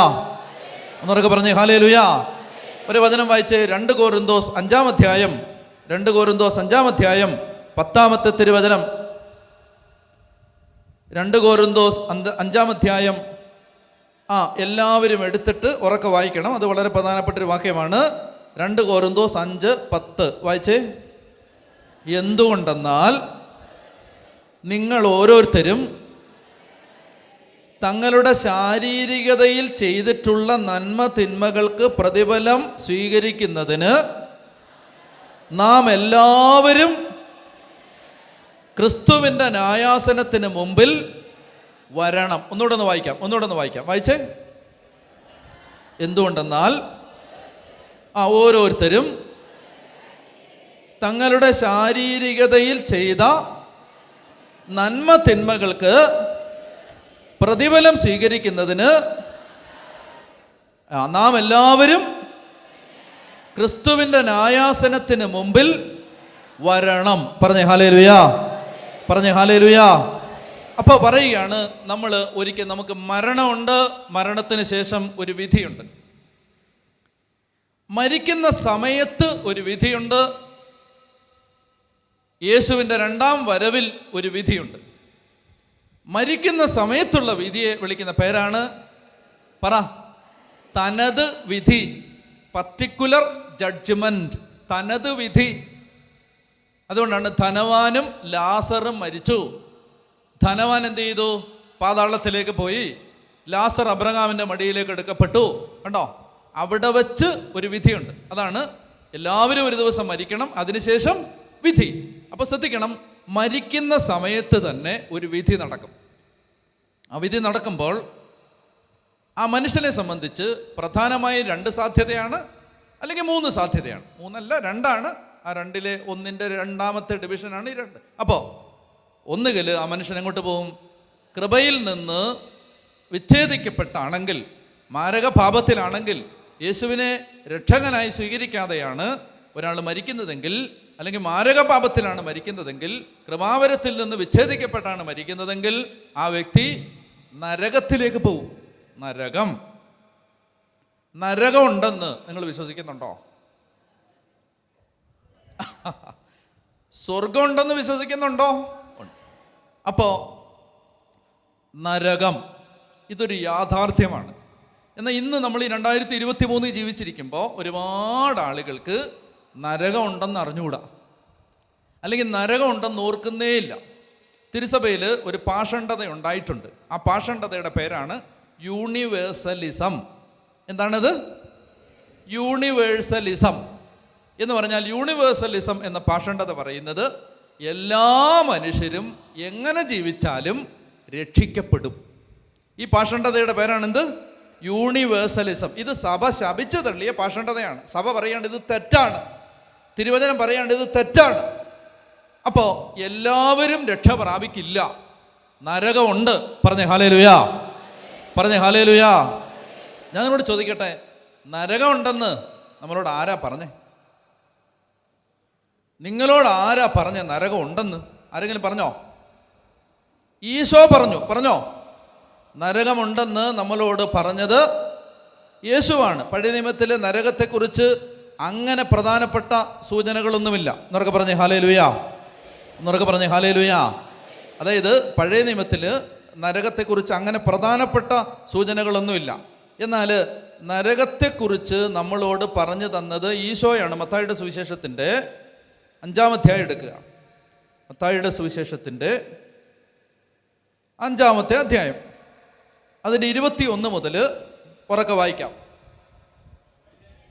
ഉറക്കെ വായിച്ചോ. കൊല്ലരുത്, കൊല്ലുന്നവൻ ന്യായവിധിക്ക് അർഹനാകുമെന്ന് പൂർവികരോട് പറയപ്പെട്ടതായി നിങ്ങൾ കേട്ടിട്ടുണ്ടല്ലോ. എന്നാൽ ഞാൻ നിങ്ങളോട് പറയുന്നു, സഹോദരനോട് കോപിക്കുന്നവൻ ന്യായവിധിക്ക് അർഹനാകും. സഹോദരനെ ഭോഷ എന്ന് വിളിക്കുന്നവൻ ന്യായാധിപ സംഘത്തിൻ്റെ മുമ്പിൽ നിൽക്കേണ്ടി വരും. വിഡ്ഢി എന്ന് വിളിക്കുന്നവനാകട്ടെ നരകാഗ്നിക്ക് ഇരയായിത്തീരും. പറഞ്ഞേ ഹല്ലേലൂയാ. അതായത് നരകാഗ്നിക്ക് ഇരയായിത്തീരും. ഇത് ഈശോ പറയുകയാണ്. അടുത്ത വാക്യം വായിക്കുക, 27 വായിക്കുക. 27, വ്യഭിചാരം ചെയ്യരുത് എന്ന് കൽപ്പിച്ചിട്ടുള്ളത് നിങ്ങൾ 29 വായിക്കാം. വലത്ത് കണ്ണ് നിനക്ക് പാപഹേതു ആകുന്നെങ്കിൽ അത് ചൂഴ്ന്നെടുത്തെറിഞ്ഞു കളയുക. ശരീരമാകെ നരകത്തിലേക്ക് എറിയപ്പെടുന്നതിനേക്കാൾ നല്ലത് അവയവങ്ങളിലൊന്ന് നഷ്ടപ്പെടുകയാണ്. മനസ്സിലായോ? 30, വലതുകരം നിനക്ക് പാപഹേതു ആകുന്നെങ്കിൽ അത് വെട്ടി ദൂരെ എറിയുക. ശരീരമാകെ നരകത്തിൽ പതിക്കുന്നതിനേക്കാൾ നല്ലത് അവയവങ്ങളിലൊന്ന് നഷ്ടപ്പെടുന്നതാണ്. എന്നൊക്കെ പറഞ്ഞേ ഹല്ലേലൂയാ, എന്നൊക്കെ പറഞ്ഞേ ഹല്ലേലൂയാ. അപ്പോൾ മനുഷ്യൻ്റെ മുമ്പിൽ മരിക്കുമ്പോഴുള്ള ഒന്നാമത്തെ സാധ്യത എന്ന് പറഞ്ഞാൽ നരകമാണ്. നരകം കൃപാവരത്തിൽ നിന്ന് വിച്ഛേദിക്കപ്പെട്ടും യേശുവിനോട് ബന്ധമില്ലാതെയും ഒരാത്മാവ് മരിച്ചാൽ ആ ആത്മാവ് നിബദിക്കും, നരകത്തിൽ നിബദിക്കും. ഇനി രണ്ടാമത്തെ സാധ്യത നമുക്കറിയാം, എന്താണ്? സ്വർഗമാണ്. 100% പരിശുദ്ധിയിൽ ഒരാത്മാവ് മരിച്ചാൽ ആ ആത്മാവ് എവിടെ പോവും? സ്വർഗത്തിൽ പോകും. ഇനി യേശുവിനോടുള്ള ബന്ധത്തിൽ ജീവിച്ചു, മാരകപാപമൊന്നുമില്ല, കൃപാവരത്തിലാണ് മരിച്ചത്, എന്നാൽ 100% പരിശുദ്ധി ഇല്ല. അങ്ങനെയുള്ളവർ ശുദ്ധീകരണത്തിൻ്റെ ഒരു അല്പകാലത്തേക്ക് ശുദ്ധീകരണ സ്ഥലത്തേക്ക് പോകും. ഇതാണ് സഭയുടെ പ്രബോധനം. അപ്പം അതുകൊണ്ട് ശുദ്ധീകരണ സ്ഥലത്തെ തൽക്കാലം പരാമർശിക്കേണ്ട. സ്വർഗവും ശുദ്ധീകരണ സ്ഥലവും, അതായത് ശുദ്ധീകരണ സ്ഥലത്തുള്ള എല്ലാ ആളുകളും ഇവിടെ പോവും. നിങ്ങൾക്ക് എന്ത് തോന്നുന്നു? ശുദ്ധീകരണ സ്ഥലത്തെ ആത്മാക്കളിൽ ആരെങ്കിലും സ്വർഗത്തിൽ പോവാതിരിക്കുമോ? എന്ത് തോന്നുന്നു? പോവാതിരിക്കില്ല. ശുദ്ധീകരണ സ്ഥലത്തുള്ള എല്ലാ ആത്മാക്കളും സ്വർഗത്തിൽ പോവും. എപ്പോൾ പോകുന്നുള്ളതേ വിഷയമുള്ളൂ. അപ്പം അതുകൊണ്ട് ശുദ്ധീകരണ സ്ഥലവും സ്വർഗവും തൽക്കാലം നമ്മൾ ഒന്നായിട്ട് കാണുന്നു. അപ്പം സ്വർഗവും നരകവും അവർക്ക് പറയാം ഹല്ലേലൂയ. അവർക്ക് പറഞ്ഞ ഹല്ലേലൂയ. അപ്പോൾ രക്ഷ എന്ന് പറഞ്ഞാൽ നരകത്തിൽ നിബന്ധിച്ച് നിത്യമായി ശിക്ഷിക്കപ്പെടുന്നതിൽ നിന്ന് നമുക്ക് കിട്ടുന്ന മോചനമാണ് രക്ഷയുടെ ഒന്നാമത്തെ അർത്ഥം. പിടികിട്ടിയോ? 3 അർത്ഥമുണ്ട് രക്ഷയ്ക്ക് പ്രധാനമായും. ഒന്നാമത്തെ അർത്ഥം എന്താണ്? നിത്യശിക്ഷാവിധി ഒഴിവായി, നരകശിക്ഷ ഒഴിവായി, നിത്യമായി ദൈവത്തോട് കൂടെ ജീവിക്കാൻ നമുക്ക് കിട്ടുന്ന ഭാഗ്യത്തിൻ്റെ പേരാണ് രക്ഷ. കേൾക്കുന്നുണ്ടോ? ഹലോ, പിണക്കാണോ എന്നോട്? ഞാൻ മറ്റേത് പറയാത്തോണ്ട് പിണക്കാണോ? അപ്പോൾ ശ്രദ്ധിക്കുക. അതായത് രക്ഷ എന്ന് പറഞ്ഞാൽ ദൈവം നമുക്ക് നിത്യമായൊരു ജീവിതം. നിങ്ങൾ ആലോചിച്ച് നോക്ക്, നമ്മൾ കൂടിപ്പോയ എത്ര കൊല്ലം ഈ ലോകത്ത് ജീവിക്കും? കൂടിപ്പോയ എത്ര കൊല്ലം ജീവിക്കും? സിസ്റ്റർ 70 ഉള്ളോ? സിസ്റ്ററിന് 71 പറഞ്ഞ സിസ്റ്ററിന് ഒരു 110 പോട്ടെ. എൻ്റെ വല്യമ്മച്ചി 102 വയസ്സുള്ളപ്പോഴാണ് മരിച്ചത്. ഞങ്ങളുടെയൊക്കെ ഒരു റേഞ്ച് അതാണ്. അതായത് എന്താണ്? 102. അപ്പോൾ ഒരു 110 ഇരിക്കട്ടെ, 110 കേട്ടോ ചേച്ചി, 110 അങ്ങോട്ട് ഇരിക്കട്ടെ കേട്ടോ. അപ്പം 110 വയസ്സ് വരെ ജീവിച്ചു. ഈ 110 വയസ്സിനകത്ത് നമ്മൾ കടന്നു പോകുന്ന പ്രയാസങ്ങൾ തന്നെ എന്തോരമുണ്ട് അല്ലേ? എന്തോരം കഷ്ടപ്പാടാണ്. ഒരു സമാധാനമില്ല. വീട്ടിൽ സമാധാനമില്ല, എന്നാൽ കല്യാണം കഴിഞ്ഞ് കഴിയുമ്പോൾ സമാധാനം കിട്ടുമെന്ന് ഓർത്ത് അവിടെ സമാധാനമില്ല, എന്നാൽ ഇനി പിള്ളേരുണ്ടായി കഴിഞ്ഞ അതുങ്ങളെ കൊണ്ട് ഒരു സമാധാനവും ഇല്ല. പിന്നെ അത് കഴിഞ്ഞപ്പോൾ അവർക്ക് പിള്ളേരുണ്ടായി കഴിയുമ്പോൾ അതുങ്ങളെ കൊണ്ട് തീരെ സമാധാനമില്ല. അപ്പോൾ വീടെല്ലാം ഇങ്ങനെ കസേരയെല്ലാം മറിഞ്ഞ് ഇതെല്ലാം കാട്ടിലെല്ലാം ഇങ്ങനെ ഇതെല്ലാം ഉഴപ്പി ചെന്നപ്പോൾ അപ്പം ഞാൻ ചോദിച്ചു ഇതന്നെ ഇസ്രായേലിൻ്റെ ബോംബുമല്ലേ ഇവിടെ വീണോ ഈ വീട്ടിൽ? അപ്പോൾ അവർ പറഞ്ഞു അയ്യോ ഇല്ലില്ല, കൊച്ചുമക്കൾ 2 ഉണ്ട്, അതുങ്ങൾ വന്നിട്ട് ഇന്ന് അങ്ങോട്ട് പോയതേ ഉള്ളെന്ന് പറഞ്ഞു. അതിൻ്റെ ഒരവസ്ഥയാണ് ഇപ്പോൾ ഈ കണ്ടുകൊണ്ടിരിക്കുന്നത്. അപ്പോൾ അതുങ്ങളെ കൊണ്ട് സമാധാനമില്ല. ഈ 110 വയസ്സിനിടയിൽ മനുഷ്യൻ കടന്നു പോകുന്ന കഷ്ടങ്ങൾ നിരവധിയാണ്. എന്നാൽ ബൈബിൾ പറയുന്നു, നിത്യതയോട് തുലനം ചെയ്യുമ്പോൾ ഇത് കടൽ തീരത്തെ മണൽത്തരി പോലെയും സമുദ്രത്തിലെ ഒരു തുള്ളി വെള്ളം പോലെയുമാണ് ഈ ജീവിതം. അപ്പൊ നിത്യമായ ഒരു ജീവിതമുണ്ട്. ഇതൊരു കെട്ടുകഥയല്ല. എന്തുകൊണ്ടാണ് നമുക്ക് നിത്യമായൊരു ജീവിതം ഉണ്ടെന്ന് നമ്മൾ വിശ്വസിക്കുന്നത്? നമ്മൾ വിശ്വസിക്കുന്നതിന്റെ കാരണം ദൈവം മനുഷ്യനായി ഈ ഭൂമിയിൽ വന്ന് നമ്മളോട് പറഞ്ഞതാണ് നിത്യമായ ഒരു ജീവിതമുണ്ട്. പറഞ്ഞേ ഹല്ലേലൂയ. അത് ഏതെങ്കിലും ഒരു പൊട്ടൻ യൂട്യൂബിലിരുന്ന് പറഞ്ഞാൽ ഇല്ലാതാവില്ല. നിങ്ങളോട് ചോദിക്കുന്നു, നിങ്ങൾ മരിച്ചു കഴിഞ്ഞൊരു ജീവിതം ഉണ്ടെന്ന് നിങ്ങൾ വിശ്വസിക്കുന്നു. എന്തുകൊണ്ട്? ദൈവം മനുഷ്യനായിട്ട് ഈ ഭൂമിയിൽ വന്ന് ഈ ഭൂമിയിൽ ജീവിച്ച് മരിച്ച് അടക്കപ്പെട്ട് ഉയർത്തെഴുന്നേറ്റ് ജീവിക്കുന്നവനായി നിന്നുകൊണ്ട് നമ്മളോട് പറഞ്ഞതാണ് ഈ ലോകത്തിനപ്പുറത്ത് ഒരു ജീവിതം ഉണ്ട്. അപ്പച്ചാ, ഒരു ജീവിതം ഉണ്ട് ഇതിനപ്പുറത്ത്. ഈ ജീവിതം പോട്ടെ. പറഞ്ഞേ ഹല്ലേലൂയ. ഇതെങ്ങനെയെങ്കിലുമൊക്കെ ആയി തീരട്ടെ. ഇതിനപ്പുറത്തൊരു ജീവിതമുണ്ട്.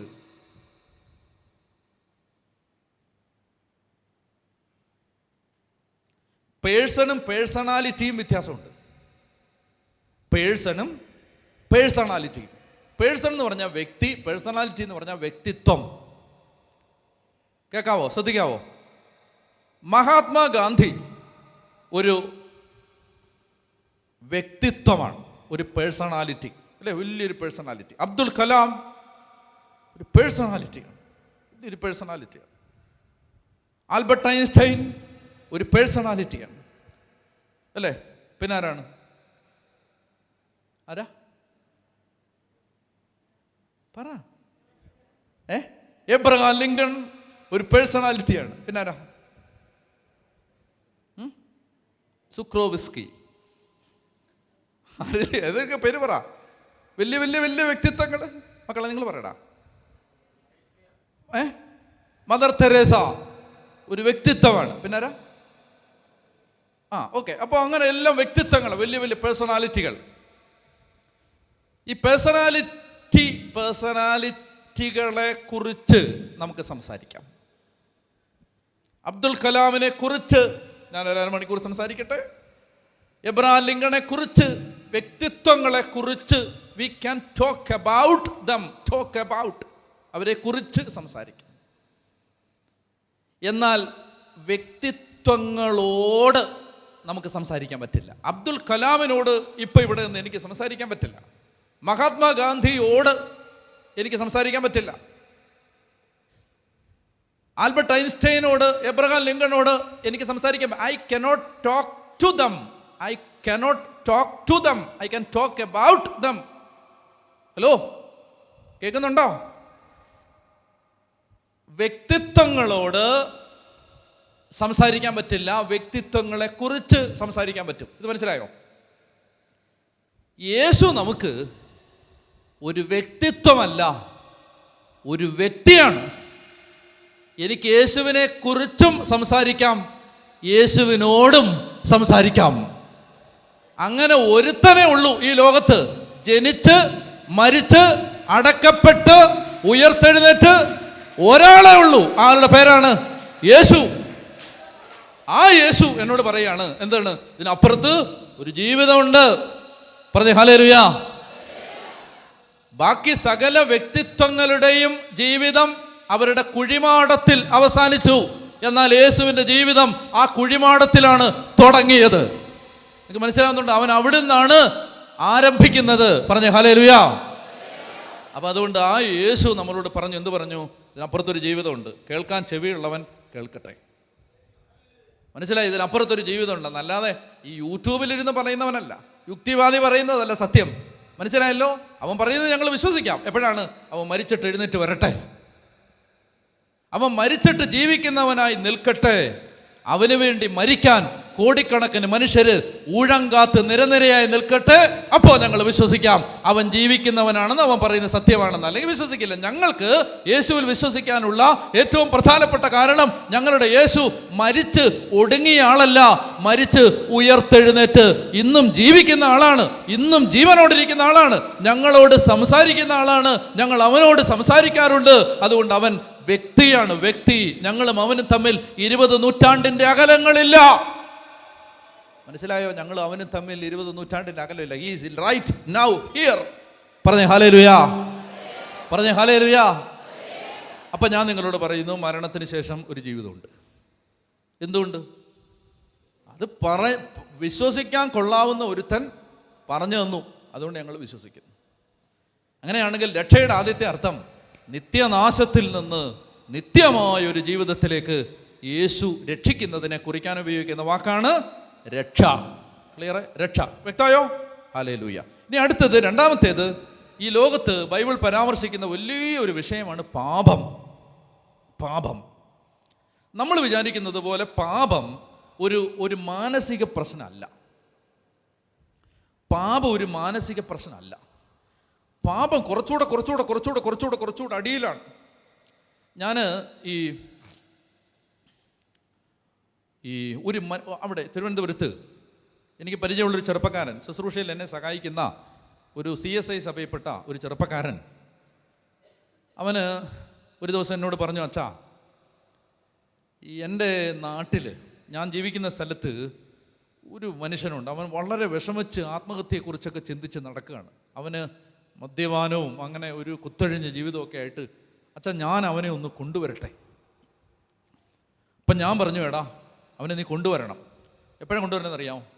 അപ്പോൾ അവൻ പറഞ്ഞു, അച്ഛനൊന്ന് സംസാരിക്കുക. ഞാൻ പറഞ്ഞു, എടാ ഞാൻ സംസാരിക്കുന്നതിനേക്കാളും നല്ലതെന്നറിയാമോ, ഈ ജീവിക്കുന്ന ദൈവത്തിൻ്റെ പ്രസൻസ് ഇറങ്ങി നിൽക്കുന്ന സമയത്ത് കൊണ്ടുവരണം. ഇങ്ങനെയൊക്കെയുള്ള കേസുകളെ കൊണ്ടുവരേണ്ടത് അപ്പോഴാണ്. അതായത് ഈ പ്രസൻസ് ഇറങ്ങി നിൽക്കുന്ന ഒരു സമയമുണ്ട്. നമ്മുടെ ഈ ധ്യാനമൊക്കെ നടത്തുന്ന സമയത്ത്, പരിശുദ്ധാത്മ അഭിഷേകത്തിൻ്റെ പ്രാർത്ഥനയൊക്കെ നടത്തുമ്പോൾ ഈ വിസിബിളായ ദൈവത്തിൻ്റെ പ്രസൻസ് ഇറങ്ങി വന്ന് നിൽക്കുന്നൊരു സമയമുണ്ട്. അപ്പോൾ ഞാൻ പറഞ്ഞു, നീ ഒരു കാര്യം ചെയ്യും, വ്യാഴാഴ്ച ധ്യാനം തീരുകയാണ്, അപ്പോൾ ആ ധ്യാനത്തിൻ്റെ അഭിഷേക പ്രാർത്ഥനയുടെ സമയത്ത് നീ അവനെയും കൊണ്ട് വരാൻ പറഞ്ഞു. അപ്പോൾ ഇവൻ അവനെയും കൊണ്ട് ഈ വ്യാഴാഴ്ച വൈകിട്ടത്തെ അഭിഷേക പ്രാർത്ഥനയുടെ സമയത്ത് വന്നു. ധ്യാന കേന്ദ്രത്തിൻ്റെ ധ്യാന ഹോളിന് വെളിയിൽ അവനെ നിർത്തിയിരിക്കുകയാണ്. അപ്പോൾ അന്ന് എല്ലാവരുടെയും തലയൊക്കെ വെച്ച് പ്രാർത്ഥിച്ച കൂട്ടത്തിൽ ഇവൻ്റെ തലയിലും കൈവച്ച് പ്രാർത്ഥിച്ചു. അതോടുകൂടി ഇവൻ്റെ മദ്യപാനം പൂർണ്ണമായും എടുത്തു മാറ്റപ്പെട്ടു. അന്ന് ദൈവത്തിൻ്റെ ആത്മാവ് പ്രവർത്തിച്ചു. കേട്ടെ കേട്ടെ കേട്ടെ കേട്ടെ കേട്ടെ കേട്ടെ ഇവൻ എന്ത് ചെയ്യുന്നറിയാം? ഇവൻ തിരിച്ചു പോയി. അപ്പോൾ ഇവന് നാലഞ്ച് കടുത്ത മറ്റൊരു മതത്തിലെ കടുത്ത മതവിശ്വാസികളായ 4-5 കൂട്ടുകാരുണ്ട്. അവരും എല്ലാം ഇവനെ പോലെ കുടിയും അങ്ങനെ നടക്കുന്ന ആളുകളാണ്, അങ്ങനെയുള്ള ആളുകളാണ്. അപ്പോൾ ഇവൻ ഇവിടുന്ന് തിരിച്ചു ചെന്നതിന് ശേഷം ഇവന് ബൈബിൾ കൊടുത്താൽ വിട്ടത്. ഇവൻ ബൈബിളും വായിച്ച് വീടിനകത്ത് ഇരിക്കുകയാണ്. വേറെ വെളിയിലോട്ട് സമ്പർക്കത്തിനൊന്നും പോകുന്നില്ല, കൂട്ടുകൂടാൻ പോകുന്നില്ല, കള്ളു കുടിക്കാൻ പോകുന്നില്ല. അവൻ വീടിനകത്ത് തന്നെ ഇരുന്ന് ബൈബിളൊക്കെ വായിച്ചിരിക്കുകയാണ്. കുറച്ച് ദിവസം കഴിയുമ്പോൾ കൂട്ടുകാർ ഓരോരുത്തരായിട്ട് വന്നിട്ട്, നിനക്ക് എന്താ പറ്റിയേ? നീ എന്താണ് പുറത്തോട്ട് വരാത്തത്? നിന്നെ എന്താണ് പുറത്ത് കാണാത്തത് എന്ന് ചോദിക്കുമ്പോൾ അവൻ പറയുകയാണ്, എനിക്ക് വലിയ സമാധാനമുണ്ട് എൻ്റെ ചങ്ങാതി, എനിക്ക് വലിയ സമാധാനമുണ്ട്. ഞാൻ അവിടെ മൗണ്ട് കാർമലിൽ പോയി അവിടെ നിന്ന് പ്രാർത്ഥിച്ചപ്പോൾ യേശു എന്നെ തൊട്ടു, എനിക്കിപ്പോൾ കുടിക്കണമെന്നില്ല. അപ്പോൾ അതുകൊണ്ട് എനിക്ക് നല്ല സമാധാനമുണ്ട്. ഇവൻ ക്രിസ്ത്യാനിയല്ല കേട്ടോ, വേറൊരു മതത്തിൽപ്പെട്ട സഹോദരനാണ്. അപ്പോൾ എനിക്കിപ്പോൾ സമാധാനമുണ്ട്. അപ്പോൾ ഇവൻ്റെ കൂട്ടുകാർ പറഞ്ഞു, നിന്നെ ആരാ കൊണ്ടുപോയേ? അപ്പോൾ പറഞ്ഞു, ഇന്ന ആളാന്ന് പറഞ്ഞു. അവൻ്റെ അടുത്ത് വന്നിട്ട് ഈ കൂട്ടുകാർ പറഞ്ഞു, അതെ, ഞങ്ങൾക്കിത് വിശ്വസിക്കാൻ പറ്റുന്നില്ല. കാരണം ഞങ്ങൾക്ക് നിങ്ങളുടെ കൂട്ടുകാരനെ അറിയാം, ഞങ്ങൾക്കിത് വിശ്വസിക്കാൻ പറ്റുന്നില്ല. അതുകൊണ്ട് ഒരു കാര്യം ചെയ്യേ, ഞങ്ങളെയും കൂടെ കൊണ്ടുപോകും. മറ്റവർ കടുത്ത മതവിശ്വാസി, വേറെ കടുത്ത അവർ പറയാണ്, ഞങ്ങളെ കൂടെ ഞങ്ങളും വരികയാണ്. അങ്ങനെ ഇവൻ അവരെയും കൊണ്ടുവന്നു. അവരും വന്നു, അവരും പ്രാർത്ഥിച്ചു, അവർക്കും ദൈവാനുഭവം ഉണ്ടായി. അത് കഴിഞ്ഞപ്പോൾ അതിലൊരു മനുഷ്യൻ അവനെ വെട്ടും കുത്തും, കൊലപാതക കേസ് പ്രതിയും കേസും അങ്ങനെയൊക്കെയുള്ള ഒരുത്തനാണ്. അവൻ വന്നിട്ട് അവൻ എൻ്റെ മുമ്പിൽ കരഞ്ഞുകൊണ്ട് നിന്നിട്ട് പറഞ്ഞു, അച്ഛാ, എനിക്ക് ഒത്തിരി കുറ്റബോധം, എനിക്ക് ഉറങ്ങാൻ പറ്റുന്നില്ല, എനിക്ക് സമാധാനമായിട്ട് ഇരിക്കാൻ പറ്റുന്നില്ല, ഞാൻ ഒത്തിരി തെറ്റ് ചെയ്തിട്ടുണ്ട്, ഒരുപാട് തെറ്റ് ചെയ്തിട്ടുണ്ട്. ഞാൻ അവനോട് അല്പനേരം സംസാരിച്ചിട്ട് ഞാൻ പറഞ്ഞു, നീ ചെയ്ത തെറ്റുകളും കുറവുകളൊക്കെ എന്നോട് പറയുക. അപ്പോൾ അവൻ അതിൽ ഓരോന്നോരോന്നായിട്ട് എന്നോട് പറഞ്ഞു കഴിഞ്ഞപ്പോൾ ഞാൻ അവനോട് പറഞ്ഞു, കർത്താവായ യേശുവിൻ്റെ നാമത്തിൽ നീ യേശുവിനെ രക്ഷകനും നാഥനും ദൈവവുമായി സ്വീകരിക്കുന്നത് കൊണ്ട് യേശുവിൻ്റെ നാമത്തിൽ ഞാൻ നിന്നോട് പറയുന്ന, മകനെ, യേശു നിൻ്റെ പാപം മോചിക്കുകയാണ്, യേശു നിൻ്റെ പാപം മോചിക്കുകയാണ്. ഞാൻ അവനോട് പറയുകയാണ്. മുള ചീന്തുന്നത് പോലെ ഈ മനുഷ്യൻ കരയുകയാണ്. കരഞ്ഞ് കരഞ്ഞ് കരഞ്ഞ് കരഞ്ഞ് കരഞ്ഞ് കരഞ്ഞ് കരഞ്ഞ് കരഞ്ഞ് അതിൻ്റെ ഒടുവിൽ അവൻ എന്നോട് പറയുന്നു, അച്ഛാ, എനിക്ക് വലിയ സമാധാനമുണ്ട്, സമാധാനം. ഇതൊരു ക്രിസ്ത്യാനിക്ക് മനസ്സിലാവുന്നതിനേക്കാൾ ഒരു അക്രൈസ്തവന് മനസ്സിലാവും. നമ്മളിങ്ങനെ ചെയ്ത് ചെയ്ത് ചെയ്ത് ചെയ്ത് ചെയ്ത് ചെയ്ത് ചെയ്ത് ചെയ്ത് ചെയ്ത് കള്ള കുമ്പസാരങ്ങൾ നടത്തി നടത്തി നടത്തി നടത്തി നടത്തി നടത്തി വി ഡോണ്ട് ഫീൽ ഇറ്റ്. എന്നാൽ ഒരു മനുഷ്യൻ ജനുവിനായിട്ട് അവൻ്റെ പാപം ഏറ്റുപറഞ്ഞു കഴിഞ്ഞപ്പോൾ അവന് കിട്ടിയ സമാധാനം പറയുകയാണ്, എനിക്ക് ഇങ്ങനെ നിൽക്കാം. അപ്പോൾ കഴിഞ്ഞ ദിവസം അവനെ വീണ്ടും കൊണ്ടുവന്നു. അവനെന്തോ ഒരു ആരോഗ്യ പ്രശ്നമായിട്ട് ഭയങ്കരമായിട്ട് അവൻ്റെ എന്തോ ലെവലെല്ലാം കുറഞ്ഞ് അങ്ങനെ നിന്നിട്ട് അവൻ യേശു എന്നെ സഹായിക്കും എന്ന് പറഞ്ഞ് അവൻ യേശുവോട് പ്രാർത്ഥിച്ച് പ്രാർത്ഥിച്ച് പ്രാർത്ഥിച്ച് അവൻ വൈകുന്നേരം ആയപ്പോൾ ധ്യാനകേന്ദ്രത്തിൽ വന്നിട്ട് പറയുകയാണ്, അച്ഛാ, എനിക്ക് ഭയങ്കര വ്യത്യാസമുണ്ട്, ഭയങ്കര വ്യത്യാസം. അപ്പോൾ എന്ത് സംഭവം എന്നറിയാം? ഞാൻ പറഞ്ഞല്ലോ, ഇവൻ മറ്റൊരു മതത്തിൽപ്പെട്ട ആളാണ്, കടുത്ത മതവിശ്വാസിയാണ്, അവിടുത്തെ ഒരു പ്രധാനപ്പെട്ട ആളാണ്. അവനിപ്പോൾ സ്റ്റാറ്റസ് ഇടുന്നത് നമ്മുടെ 1 മിനിറ്റ് വീഡിയോ ആണ് അവൻ്റെ മൊബൈലിൽ. എന്ന് പറഞ്ഞാൽ അപ്പോൾ എന്നോട് ഇവൻ കൊണ്ടുവന്ന അവൻ വന്ന് എൻ്റെ അടുത്ത് പറഞ്ഞു, എൻ്റെ അച്ഛാ, എനിക്ക് അടി കിട്ടാനുള്ള എല്ലാ സാധ്യതയുണ്ട്. കാരണം ഇവനിപ്പോൾ സ്റ്റാറ്റസ് ഇടുന്നതല്ല യേശുവിൻ്റെ വീഡിയോകളാണ്. ശ്രദ്ധിക്കുക, നമ്മൾ വിചാരിച്ചു വെച്ചിരിക്കുന്നു പാപം എന്ന് പറയുന്നത് ഒരു മാനസിക പ്രശ്നമാണെന്ന്. അല്ല, ശ്രദ്ധിക്കാമെങ്കിൽ കേട്ടോ, പാപം എന്ന് പറയുന്നത് ഒരു അസ്തിത്വ പ്രശ്നമാണ്. അസ്തിത്വ പ്രശ്നം, എക്സിസ്റ്റൻഷ്യൽ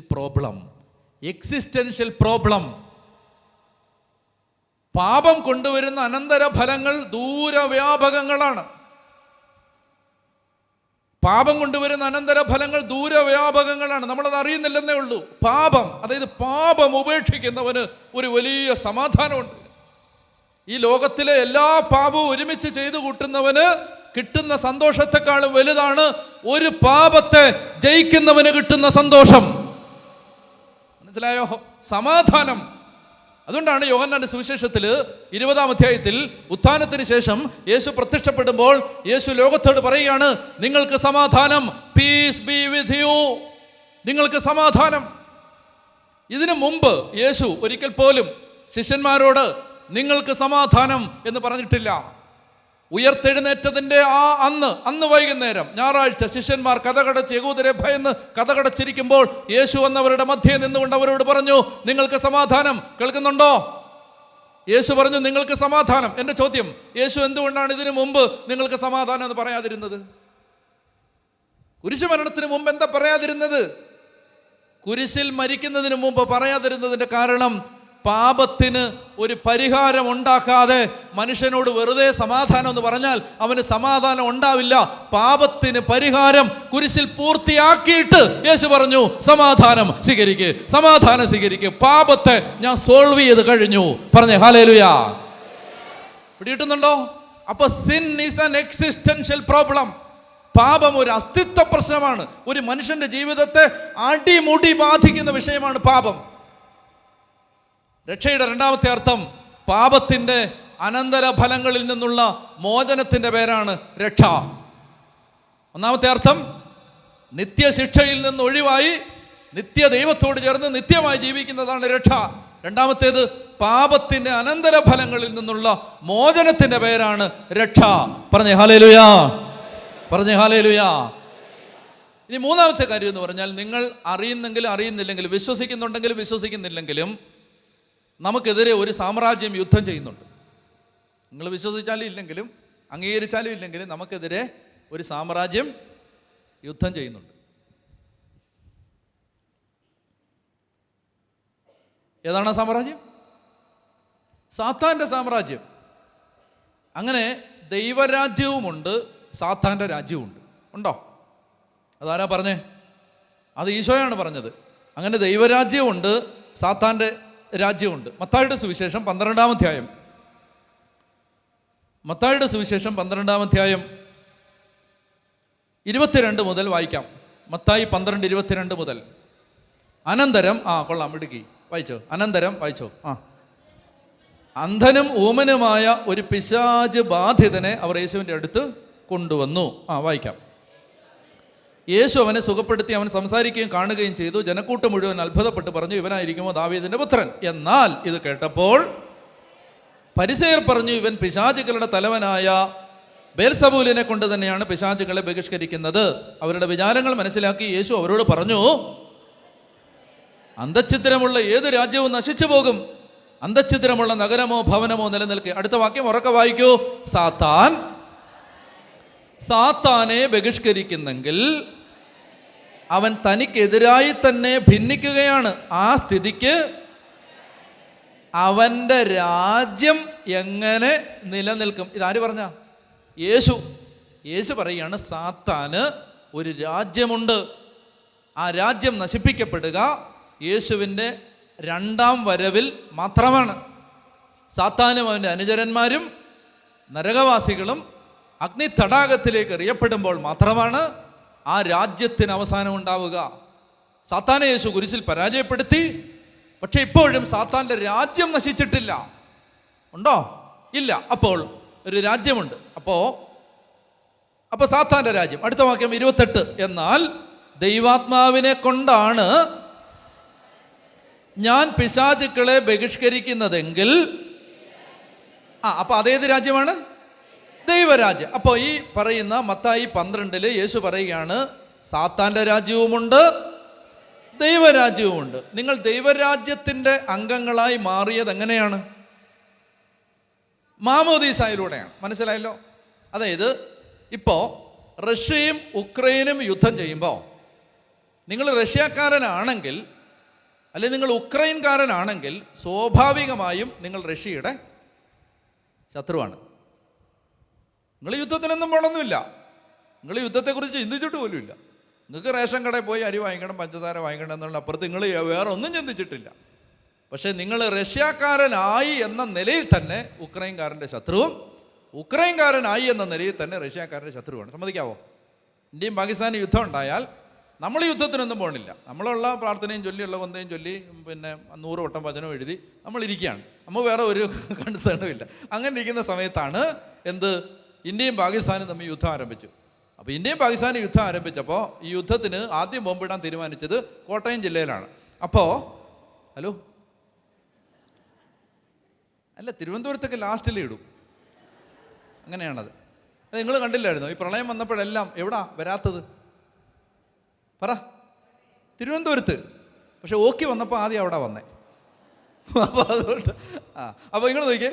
അപ്പോൾ ഈ കോട്ടയം ജില്ലയിലാണ് ഈ പാകിസ്ഥാൻ്റെ ആദ്യത്തെ ബോംബ് വന്ന് വീഴാൻ പോകുന്നത്. ചേച്ചിയാണ് ചേച്ചി പത്രം പോലും വായിച്ചില്ല, യുദ്ധമാണെന്ന് തന്നെ അറിഞ്ഞില്ല. ഈ വിമാനം മേളിൽ കൂടെ പറന്നപ്പോഴാണ് ചേച്ചി ചോദിച്ചത്, എന്നാ പ്രശ്നം, എന്നാ കാര്യം? പഞ്ചസാര വാങ്ങിക്കാൻ പോയതാ, എന്നാ കാര്യം? അപ്പോൾ പറഞ്ഞു, യുദ്ധമോ? എന്ത് യുദ്ധം? പാകിസ്ഥാനും ഇന്ത്യയും തമ്മിൽ യുദ്ധം തുടങ്ങി. അയ്യോ, നമ്മളൊന്നും അറിഞ്ഞിട്ടില്ല. അപ്പോൾ നമ്മൾ പറയാണ്, നമ്മൾ യുദ്ധത്തിനൊന്നുമില്ല, കാരണം കർത്താവ് കൊണ്ടുവന്നിരിക്കുന്നത് എന്താണ്? സമാധാനമാണ്. അതുകൊണ്ട് ഞാൻ യുദ്ധത്തിനൊന്നും ഇല്ല എന്ന് പറഞ്ഞിട്ട് നമ്മൾ അങ്ങനെ സമാധാനം പറഞ്ഞിരിക്കുമ്പോഴാണ് നമ്മുടെ തലയിൽ എന്തോന്ന് വീഴുന്നത്? ഷെല്ല് വന്ന് വീഴുന്നു. ഷെല്ല് വന്ന് വീഴുന്നത് നല്ല സുഖമുള്ള കാര്യമല്ല. അപ്പം നിങ്ങൾ മനസ്സിലാക്കിക്കൊള്ളുക, നിങ്ങൾ ദൈവരാജ്യത്തിൻ്റെ ഭാഗമാണെങ്കിൽ ഓട്ടോമാറ്റിക്കായിട്ട് അവൻ്റെ രാജ്യത്തിൻ്റെ ശത്രുവാണ്. പറഞ്ഞേ ഹല്ലേലൂയാ, പറഞ്ഞേ ഹല്ലേലൂയാ. അപ്പോൾ അവൻ്റെ രാജ്യത്തിൻ്റെ ശത്രു, ആ രാജ്യത്തിൽ നിന്ന് നമ്മളെ യേശു മോചിപ്പിക്കുന്നതിൻ്റെ പേരാണ് രക്ഷ. ആ രാജ്യത്തിന് യേശു പറഞ്ഞു, ഇതാ ലോകത്തിൻ്റെ അധികാരി വന്നു കഴിഞ്ഞു, പക്ഷെ അവന് എൻ്റെ മേൽ അധികാരമില്ല. ലൂക്ക 10:19 യേശു പറഞ്ഞു, ഇതാ പാമ്പുകളുടെയും തേളുകളുടെയും ശത്രുവിന്റെ സകല ശക്തികളുടെയും മീതെ ചവിട്ടി നടക്കാൻ ഞാൻ നിങ്ങൾക്ക് അധികാരം തന്നിരിക്കുന്നു. ഒന്നും നിങ്ങളെ സാത്താന്റെ രാജ്യത്തിന് തൊടാൻ പറ്റാത്ത ഒരവസ്ഥയുടെ പേരാണ് രക്ഷ. കേൾക്കാൻ ചെവിയുള്ളവൻ കേൾക്കട്ടെ. കേട്ടോണം. 1, നിത്യമായ ജീവിതം. 2, പാപത്തിൽ നിന്ന്, പാപത്തിന് അനന്തരഫലങ്ങളിൽ നിന്നുള്ള മോചനം. 3, സാത്താന്റെ അടിമത്തത്തിൽ നിന്നുള്ള മോചനം. ഒരു വചനം വായിക്കാം. ഹെബ്രായ ലേഖനം 2-ാം അധ്യായം. ഹെബ്രായ ലേഖനം 2-ാം അധ്യായം 15. ഹീബ്രൂസ് 2:15. ഹെബ്രായർ 2:15 വായിക്കാവോ? ഹെബ്രായർ 2:15 വായിക്കാം. ഇത് മരണത്തിന്മേൽ അധികാരമുള്ള പിശാചിനെ തൻ്റെ മരണത്താൽ നശിപ്പിച്ച് മരണഭയത്തോടെ ജീവിതകാലം മുഴുവൻ അടിമത്തത്തിൽ കഴിയുന്നവരെ രക്ഷിക്കാൻ വേണ്ടിയാണ്. രക്ഷയെന്ന് പറഞ്ഞാൽ ഇതാണ്, ഈ പിശാചിൻ്റെ അടിമത്തത്തിൽ നിന്ന്, ഭരണത്തിൽ നിന്ന് രക്ഷിക്കുക. ക്രിസ്തുരാജന്റെ തിരുനാൾ വരാൻ പോവാണ്. ക്രിസ്തുരാജന്റെ തിരുനാൾ, രാജത്വ തിരുനാൾ. അവൻ രാജാവായി വാഴുകയാണ്. അവൻ രാജാവായി വാഴുമ്പോൾ അവൻ്റെ ഭരണത്തിന് കീഴിലാണ് ദൈവമക്കൾ. സാത്താൻ അവരുടെ മേൽ അധികാരമില്ല. യോഹന്നാൻ പറയുന്നു, ദുഷ്ടൻ അവരെ തൊടുകയില്ല. ലോകം മുഴുവൻ ദുഷ്ടന്റെ കരവലയത്തിലാണ്, പക്ഷേ ദുഷ്ടൻ ദൈവമക്കളെ തൊടുകയില്ല. പറഞ്ഞേ ഹല്ലേലൂയാ, പറഞ്ഞേ ഹല്ലേലൂയാ. മറ്റൊരു വചനം വായിച്ചേ. കൊളോസോസ് ലേഖനത്തിൻ്റെ 2-ാമത്തെ അധ്യായത്തിൽ, കൊളോസോസ് ലേഖനം 2-ാമത്തെ അധ്യായം. അവിടെ കൊളോസോസിലെ 2-ാമത്തെ അധ്യായം, 1-ാമത്തെ അധ്യായത്തിൽ അവസാന ഭാഗം 13-ാമത്തെ വാക്യം വെച്ച് കൊളോസോസ് 1:13 വായിക്കാവോ? അന്ധകാരത്തിൻ്റെ ആധിപത്യത്തിൽ നിന്ന് അവിടുന്ന് നമ്മെ വിമോചിപ്പിച്ചു, തൻ്റെ പുത്രൻ്റെ രാജ്യത്തിലേക്ക് ആനയിക്കുകയും ചെയ്തു. കണ്ടോ, ഇതാണത് രക്ഷയെന്ന് പറഞ്ഞാൽ. അന്ധകാരത്തിൻ്റെ യുഗത്തിൽ നിന്ന് മോചിപ്പിച്ച് പുത്രൻ്റെ രാജ്യത്തിലേക്ക് ആനയിച്ചു, പുത്രൻ്റെ രാജ്യത്തിൻ്റെ അവകാശികളാക്കി മാറ്റി എന്ന് പറഞ്ഞേ ഹല്ലേലൂയാ. ഒന്ന് എഴുന്നേക്കാവോ? ഓരോ അരമണിക്കൂറിൽ എഴുന്നേക്കണം, എന്നാലേ പറ്റൂ കേട്ടോ. കണ്ടോ, അല്ലെങ്കിൽ എന്താണെന്നറിയാം, കണ്ടോ, അമ്മച്ചിക്ക് കാല് പോലും കണ്ടുപിടിക്കാൻ പറ്റുന്നില്ല. അങ്ങനെ പ്രശ്നമാവും. ഒരുപാട് നേരം നമ്മൾ ബ്ലഡ് സർക്കുലേഷൻ വേണം. അല്ലെങ്കിൽ എന്താണെന്നറിയാം, ഇത് ഭയങ്കര സാധനങ്ങളാണ്, ഇതൊന്നും തലയ്ക്കകത്ത് കയറത്തില്ല. ബ്ലഡെല്ലാം ഇങ്ങനെ അനങ്ങാതിരിക്കും. പിന്നെ വെരിക്കോസിസ് വരും, പിന്നെ എന്ത് വരും, പിന്നെ അങ്ങനെ ഇല്ലാത്ത അസുഖങ്ങളെല്ലാം വരും. രോഗശാന്തിക്ക് പോകുന്നതിനേക്കാളും നല്ലതാണ് എഴുന്നേറ്റ് 2 മിനിറ്റ് ഒന്ന് നിൽക്കുന്നത്. നായ്ക്കമ്പറമ്പിലച്ചൻ പഠിപ്പിച്ച മനോഹരമായൊരു പ്രാർത്ഥനയുണ്ട്. അതെന്താണെന്നറിയാം? യേശുവേ എന്ന് വിളിക്കുമ്പോൾ ഇങ്ങനെ ചാടണം. അതാണ് നായ്ക്കമ്പറമ്പിലച്ചൻ പഠിപ്പിച്ച മനോഹരമായ പ്രാർത്ഥന. ഒന്ന് ചാടിയാലോ? ചാടുന്നവർക്ക് അച്ഛൻ പറയുന്നത് രോഗശാന്തി, അതായത് നടുവേദന, പുറം വേദന, പെടലി വേദന, അടിവ്, ഇടിവ്, ഒടിവ്, ചതവ്, പിന്നെ അങ്ങനെയുള്ള കാര്യങ്ങളൊക്കെ മാറുമെന്നാണ് അച്ഛൻ പറയുന്നത്. അച്ഛൻ പറഞ്ഞുകൊണ്ട് നമുക്ക് സംശയിക്കാൻ പാടില്ല. അതുകൊണ്ട് ഒന്ന് ചാടിയാലോ? ചാടി നല്ലതാണ്. ചേച്ചിക്കൊക്കെ ഒന്ന് ചാടിയാൽ അത് ഒരു ഉത്സാഹമാവും. ഒരു രക്ഷയെക്കുറിച്ച് കേട്ടപ്പോൾ വരാത്തൊരു ഉത്സാഹം ഈ ചാട്ടത്തിലൂടെ ലഭിക്കും. അപ്പോൾ ഒന്ന് റെഡി? 1 2 3 സ്റ്റാർട്ട്. യേശുവേ. ചാടാത്ത അനുസരണക്കേടിൻ്റെ സന്തതികളെ അവരോടും പറയുന്നു, നിങ്ങൾ ചാടിക്കൊള്ളുവിൻ. ഓക്കെ? യേശുവേ. ഒന്നുകൂടെ. യേശുവേ.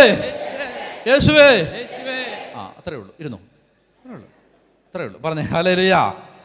ഇതൊക്കെ നമ്മൾ വളരെ സീരിയസ് ആയിട്ട് എടുത്തോണം. ഇതൊക്കെ നായ്ക്കമ്പറമ്പിലച്ചൻ പറഞ്ഞാൽ അതിന് അപ്പീലില്ല. ഓക്കെ?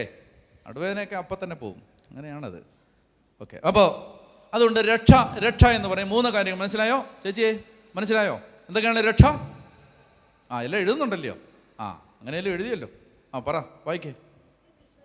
നിത്യശിക്ഷാവിധി ഒഴിവായി യേശുവിനോടൊത്ത് പിതാവിനോടൊത്ത് നിത്യമായി ജീവിക്കാനുള്ള ജീവിതം. രണ്ടാമത്തേത് പാപത്തിൻ്റെ അനന്തരഫലങ്ങളിൽ നിന്നുള്ള മോചനം. മൂന്നാമത്തേത് സാത്താൻ്റെ രാജ്യത്തിൽ നിന്നുള്ള മോചനം. എന്ന് പറഞ്ഞാൽ ഇത് മോചനം മാത്രമല്ല, ദൈവം എന്ത് ചെയ്യുന്നറിയാമോ? അതായത് നമ്മൾ പലപ്പോഴും ശ്രദ്ധിച്ചിട്ടുണ്ട്. അതായത് യേശു നമ്മളെ രക്ഷിക്കുന്നത് സാൽവേഷൻ ഫ്രം. ഇതൊന്ന് ശ്രദ്ധിക്കണം. ഹലോ, യേശു നമ്മളെ രക്ഷിക്കുന്നത് സാൽവേഷൻ ഫ്രം. യേശു നമ്മളെ രക്ഷിക്കുന്നത് എന്തിൽ നിന്നൊക്കെ? അല്ല, ഞാൻ പറഞ്ഞ അതേ ഓർഡറിൽ പറ. നിത്യശിക്ഷയിൽ നിന്ന്, അല്ലേ? Salvation from eternal punishment. From, അല്ലേ? നിത്യശിക്ഷയിൽ നിന്ന്, പാപത്തിൻ്റെ അനന്തര ഫലങ്ങളിൽ നിന്ന്, സാത്താൻ്റെ അടിമത്തത്തിൽ നിന്ന്. So from eternal punishment, from sin, from devil, from Satan, from salvation from. ഇതാണ് നമ്മൾ സാധാരണ പറയുന്നത്. ഇത് മാത്രമല്ല, രക്ഷിക്കുന്നത് എന്തിൽ നിന്ന് രക്ഷിക്കുന്നു എന്ന് മാത്രമല്ല, എന്തിനോ വേണ്ടിയാണ് രക്ഷിക്കുന്നത്. Salvation for. Salvation for. അപ്പോൾ നരകത്തിൽ നിന്ന് അല്ലെങ്കിൽ നിത്യശിക്ഷയിൽ നിന്ന് രക്ഷിച്ച് എന്തിനു വേണ്ടി? നിത്യരക്ഷയ്ക്ക് വേണ്ടി. പാപത്തിൽ നിന്ന് വിശുദ്ധിക്ക് വേണ്ടി. മനസ്സിലായോ? പിശാചിൽ നിന്ന് ദൈവത്തിന് വേണ്ടി നമ്മളെ ദൈവം രക്ഷിക്കുന്നു. അപ്പോൾ രക്ഷയുടെ 3 പോസിറ്റീവ് സൈഡുകൂടെ ഒന്ന് കാണണം. ഒന്ന്, ദൈവം നമുക്ക് രക്ഷ തരുന്നത് നിത്യരക്ഷ, അല്ലേ? നിത്യമായ ജീവിതം. രണ്ടാമത്തേത് പരിശുദ്ധി. മൂന്നാമത്തേത് യേശുവിനോടൊത്തുള്ള ജീവിതം. പുത്രൻ്റെ സഹവാസത്തിലേക്ക് നിങ്ങളെ വിളിച്ച ദൈവം പരിശുദ്ധനാണെന്നാണ് കൊരിന്തോസ് ലേഖനം പറയുന്നത്. പുത്രൻ്റെ സഹവാസം, യേശുവിനോടൊത്തുള്ള ജീവിതം. അതായത് എന്തെങ്കിലുമൊക്കെ അടിമത്തത്തിൽ നിന്ന് മോചനം പ്രാപിച്ചാൽ മാത്രം പോരാ. പിന്നെ നിങ്ങൾ ആലോചിച്ച് നോക്ക്, ഈശോയുമായിട്ട് ആഴമായ ഒരു ബന്ധം ഉണ്ടാവണം. ബന്ധം. ബെനഡിക്റ്റ് 16 മാർപ്പാപ്പ പറഞ്ഞു, ക്രിസ്ത്യാനിറ്റി എന്ന് പറയുന്നത് ഒരു കൂട്ടം ഡോക്ട്രിനുകളുടെ, പഠനങ്ങളുടെ, ആശയങ്ങളുടെ, ദൈവശാസ്ത്രങ്ങളുടെ ആകത്തുകയല്ല.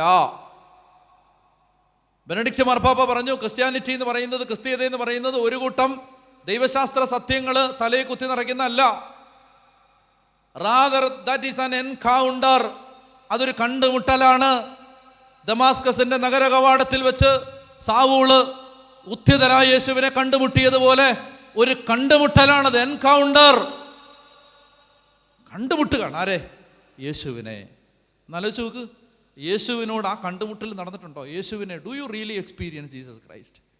ശരിക്കും യേശുവിനെ ജീവിക്കുന്ന ഈ ആളിങ്ങനെ ജീവനോടെ നിൽപ്പുണ്ട്. പറഞ്ഞേ ഹല്ലേലൂയ. ഒരു കാര്യം കൂടെ ഞാൻ നിങ്ങളോട് പറയാം. സമറിയാക്കാരി കണറ്റിൻകരയിൽ വെച്ച്, എന്നോട് ക്ഷമിക്കുക കേട്ടോ, ഒരു സുഖമില്ല അവിടെ നിന്നിട്ട്. ഓക്കെ. സമറിയാക്കാരി യേശുവിൻ്റെ അടുത്ത് യേശുവിനെ കാണാൻ വേണ്ടിയിരിക്കുകയാണ് കണറ്റിൻകരയിൽ.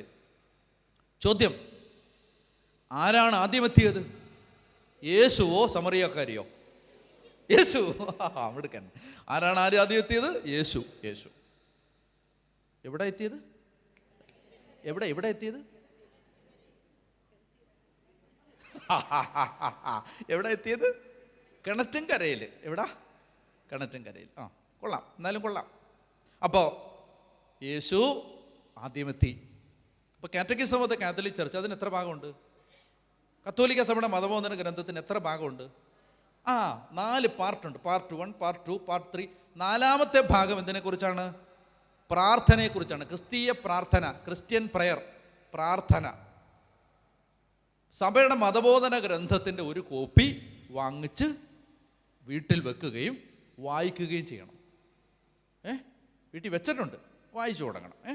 അതായത് മതബോധന ഗ്രന്ഥം, അതിങ്ങനെ ഓരോന്നോരോന്ന് എടുത്ത് വായിക്കണം. യേശു എന്തിനാണ് മരിച്ചത്, യേശുവിൻ്റെ പരസ്യ ജീവിതം, അതിൻ്റെ അർത്ഥം, അതുപോലെ വിശ്വാസ പ്രമാണം എല്ലാം ഉണ്ട് അതിനകത്ത്. നമ്മൾ വിശ്വസിക്കേണ്ടത് മുഴുവൻ അതിനകത്തുണ്ട്. അപ്പോൾ അതിങ്ങനെ ഓരോന്നോരോന്ന് എടുത്ത്, മലയാളത്തിലുണ്ടല്ലോ, അതെടുത്ത് വായിച്ചു നോക്കണം കേട്ടോ. അപ്പോൾ പറഞ്ഞു വരുന്നത്, സമറിയാക്കാരിയെ കാണാൻ ആരാണ് മോനെ ആദ്യം എത്തിയത്? ഈശോ എത്തി.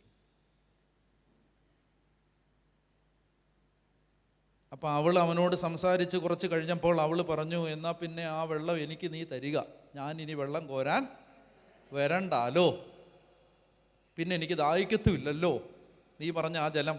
ഈശോ പറഞ്ഞു, ഞാൻ തരുന്ന ജലം കുടിച്ചാൽ അവന് പിന്നെ ഒരിക്കലും ദാഹിക്കത്തില്ല, അത് അവനിലേക്ക് നിത്യജീവനിലേക്ക് നിർഗളിക്കുന്ന അരുവിയായിട്ട് മാറും. ഉടനെ അവൾ പറഞ്ഞു, എന്നാൽ പിന്നെ ആ വെള്ളം എനിക്ക് തരിക. ചോദ്യം, വെള്ളം ചോദിച്ചത് ആദ്യം ആരാ?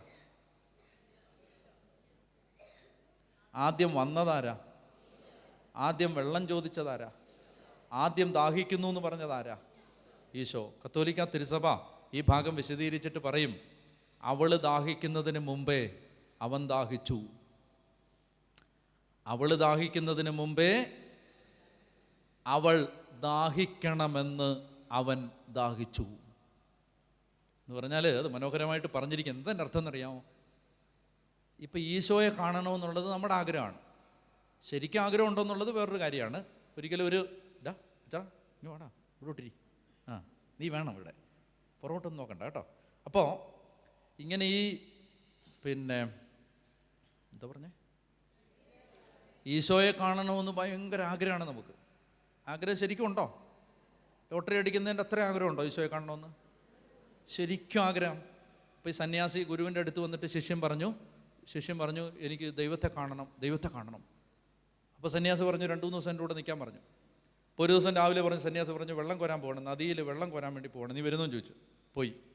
അപ്പോൾ അവിടെ ആ നദിയുടെ തീരത്തെത്തിയപ്പോൾ സന്യാസി ഗുരു ശിഷ്യനിങ്ങനെ കുടത്തി വെള്ളം കോരുന്ന സമയത്ത് അവൻ കാണാതെ അവൻ്റെ പുറകെ കൂടെ ചെന്നിട്ട് അവനെ വെള്ളത്തിലോട്ട് പിടിച്ച് അങ്ങോട്ട് മുക്കി പിടിച്ചു. അപ്പോൾ ഈ ജീവന് വേണ്ടി കിടന്ന് വെപ്രാളപ്പെടുകയാണ് ഇവൻ ആദ്യം തമാശ എന്നാണ് വിചാരിച്ചത്, ഗുരു തമാശ കാണിക്കാന്ന് ഓർത്ത്. പക്ഷെ പിന്നെ അല്പം കഴിഞ്ഞപ്പോൾ അവന് മനസ്സിലായി ഇത് തമാശ അല്ലെന്ന് അവന് മനസ്സിലായി, താൻ മരിക്കാൻ പോവുകയാണെന്ന് അവന് മനസ്സിലായി. അപ്പം അവൻ സർവ്വശക്തിയും എടുത്ത് ഗുരുവിനെയും തട്ടി മാറ്റി കുടവും തട്ടിക്കളഞ്ഞ് അവൻ പെട്ടെന്ന് കരയ്ക്കോട്ടി ചാടിക്കയറി. എന്നിട്ട് അവൻ പറഞ്ഞു എന്താണെന്നറിയാമല്ലോ, വൃത്തികേട് കാണിക്കരുതെന്ന് പറഞ്ഞു. വൃത്തികേട് കാണിക്കരുത്, ഞാൻ ദൈവത്തെ കാണാനല്ലേ വന്നത്, നിങ്ങളെന്നെ കൊന്നേനല്ലോ, ഇപ്പം കൊന്നു കളഞ്ഞേനല്ലോ. അപ്പോൾ സന്യാസി ഗുരു ശിഷ്യനോട് പറഞ്ഞു, നിനക്ക് ദൈവത്തെ കാണാൻ ആഗ്രഹമുണ്ടെന്നല്ലേ പറഞ്ഞത്, നീ വെള്ളത്തിൽ മുങ്ങി ശ്വാസം മുട്ടിയപ്പോൾ ജീവൻ തിരിച്ചു കിട്ടാൻ എത്രത്തോളം ആഗ്രഹിച്ചോ അതിൻ്റെ ഒരു 100 മടങ്ങ് ആഗ്രഹിച്ചാൽ ദൈവത്തെ കാണാൻ പറ്റും. അപ്പം ആഗ്രഹമൊക്കെ എന്തോരം ഉണ്ടെന്നൊന്ന് ആലോചിക്കാൻ വേണ്ടി പറഞ്ഞതേ ഉള്ളൂ. ദൈവത്തെ കാണണമെന്ന് ആഗ്രഹമുണ്ട്, പക്ഷേ അത് അടുത്ത മാസത്തെ ഫീസ് അടയ്ക്കാനുള്ള പൈസ കിട്ടുന്നതിൻ്റെ അത്രയും ആഗ്രഹം പലപ്പോഴും ഇല്ല. പോട്ടെ, കുറച്ചെങ്കിലും ഉണ്ടല്ലോ. ദൈവത്തെ ഒന്ന് കാണണടാ മോനെ, ദൈവത്തെ ഒന്ന് കാണണം. കത്തോലിക്ക തിരുസഭയുടെ മതബോധന ഗ്രന്ഥം പറയുകയാണ്, നമ്മളെ കാണണം, അവനെ കാണണമെന്ന് നമ്മൾ ആഗ്രഹിക്കുന്നതിന് മുമ്പേ നമ്മൾ അവനെ കാണണമെന്ന് അവൻ ആഗ്രഹിക്കുന്നു. നിങ്ങൾ കാര്യം മനസ്സിലാക്കുക. എനിക്ക് ജീസസ് എൻകൗണ്ടർ എന്ന് പറഞ്ഞൊരു ശുശ്രൂഷയുണ്ട്, യൂത്തിൻ്റെയാണ്. ആ യൂത്ത് അവർ വരുമ്പോൾ ഞാൻ അവരോട് ഈശോ കുഞ്ഞു കാര്യങ്ങൾ പറഞ്ഞു കൊടുക്കും.